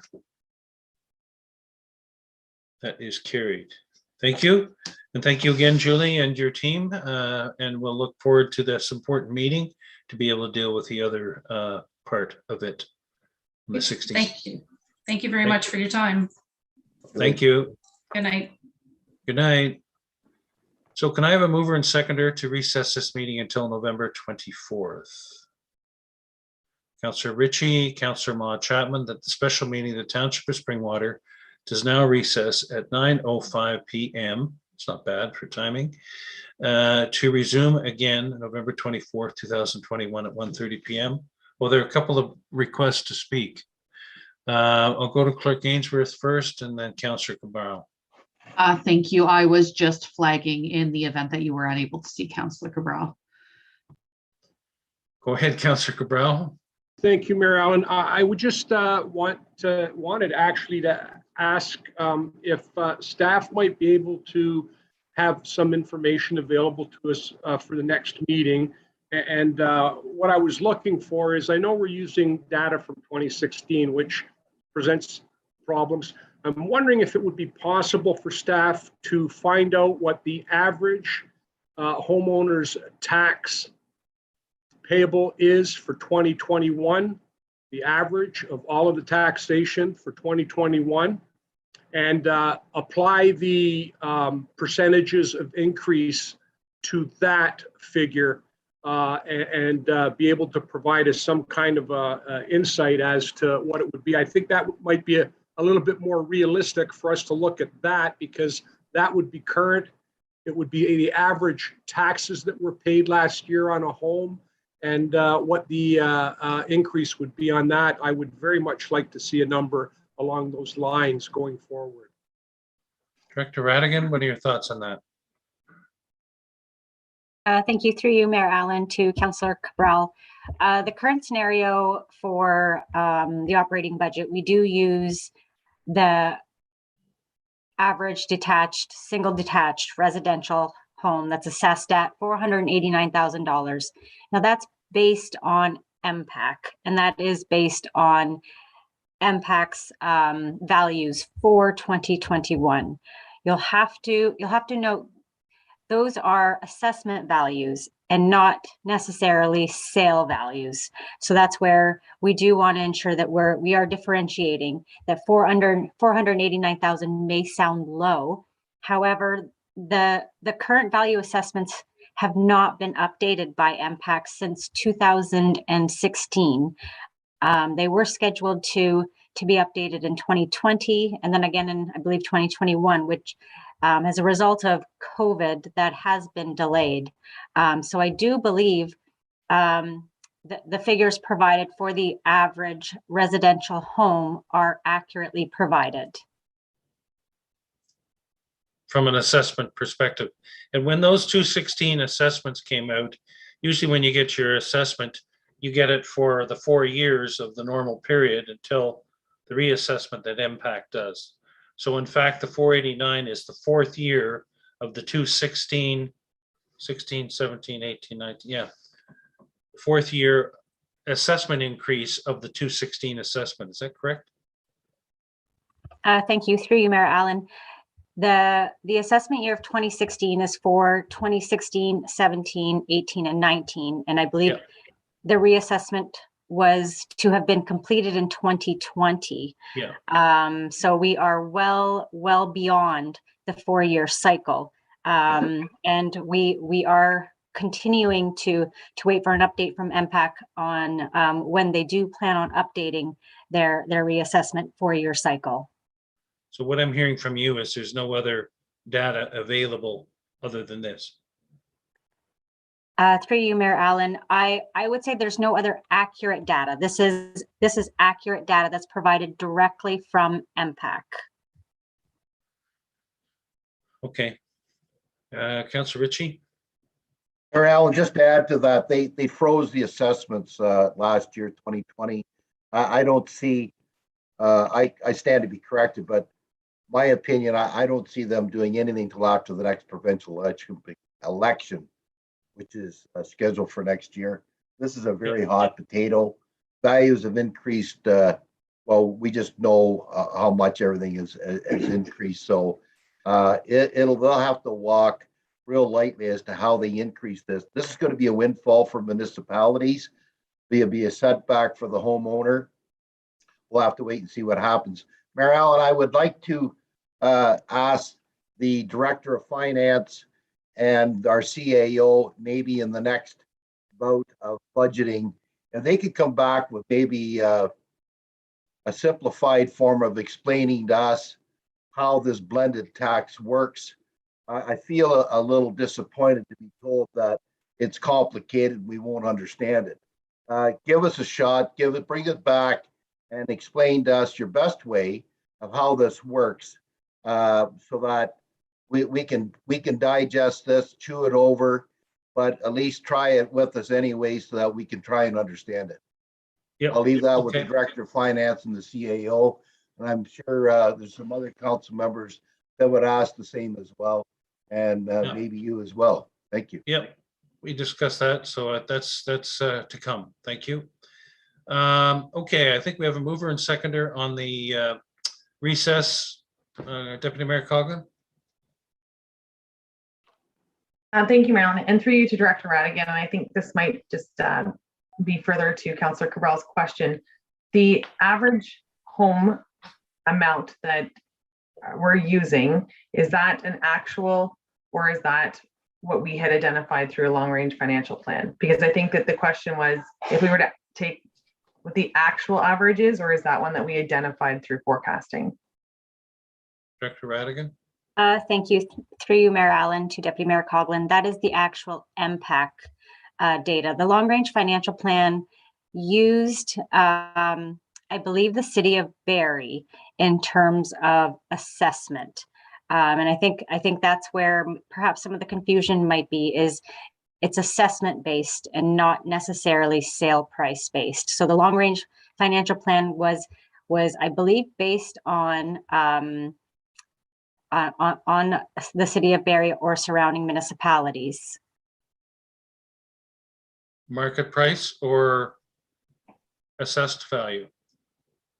Thank you. I see CEO is raising his hand.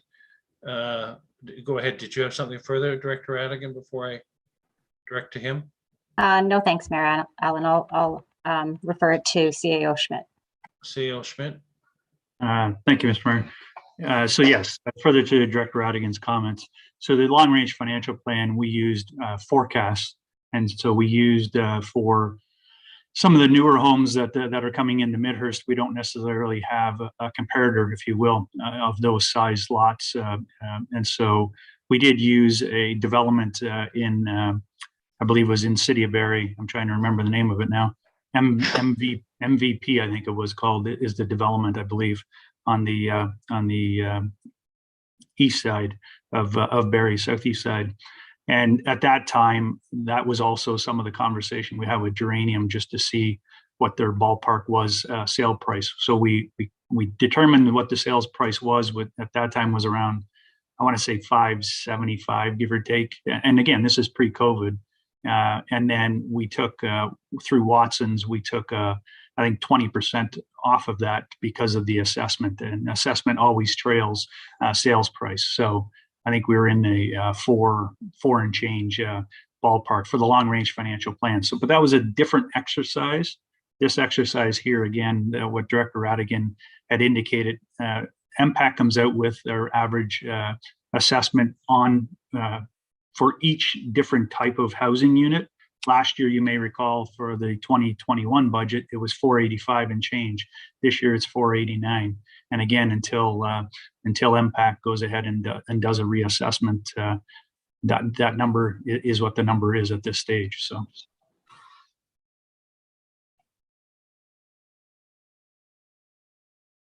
Follow on, Deputy Mayor. Thank you, Marilyn, through you. And then MPAC's average, the one that they come up with, is that sorry, specific to spring water, or is that Ontario? So it is specific to spring water. So thank you. Okay, so we have a mover and seconder for the recess motion. All those in favor? That is carried. Thank you. We'll see you on Wednesday. Garbage days tomorrow.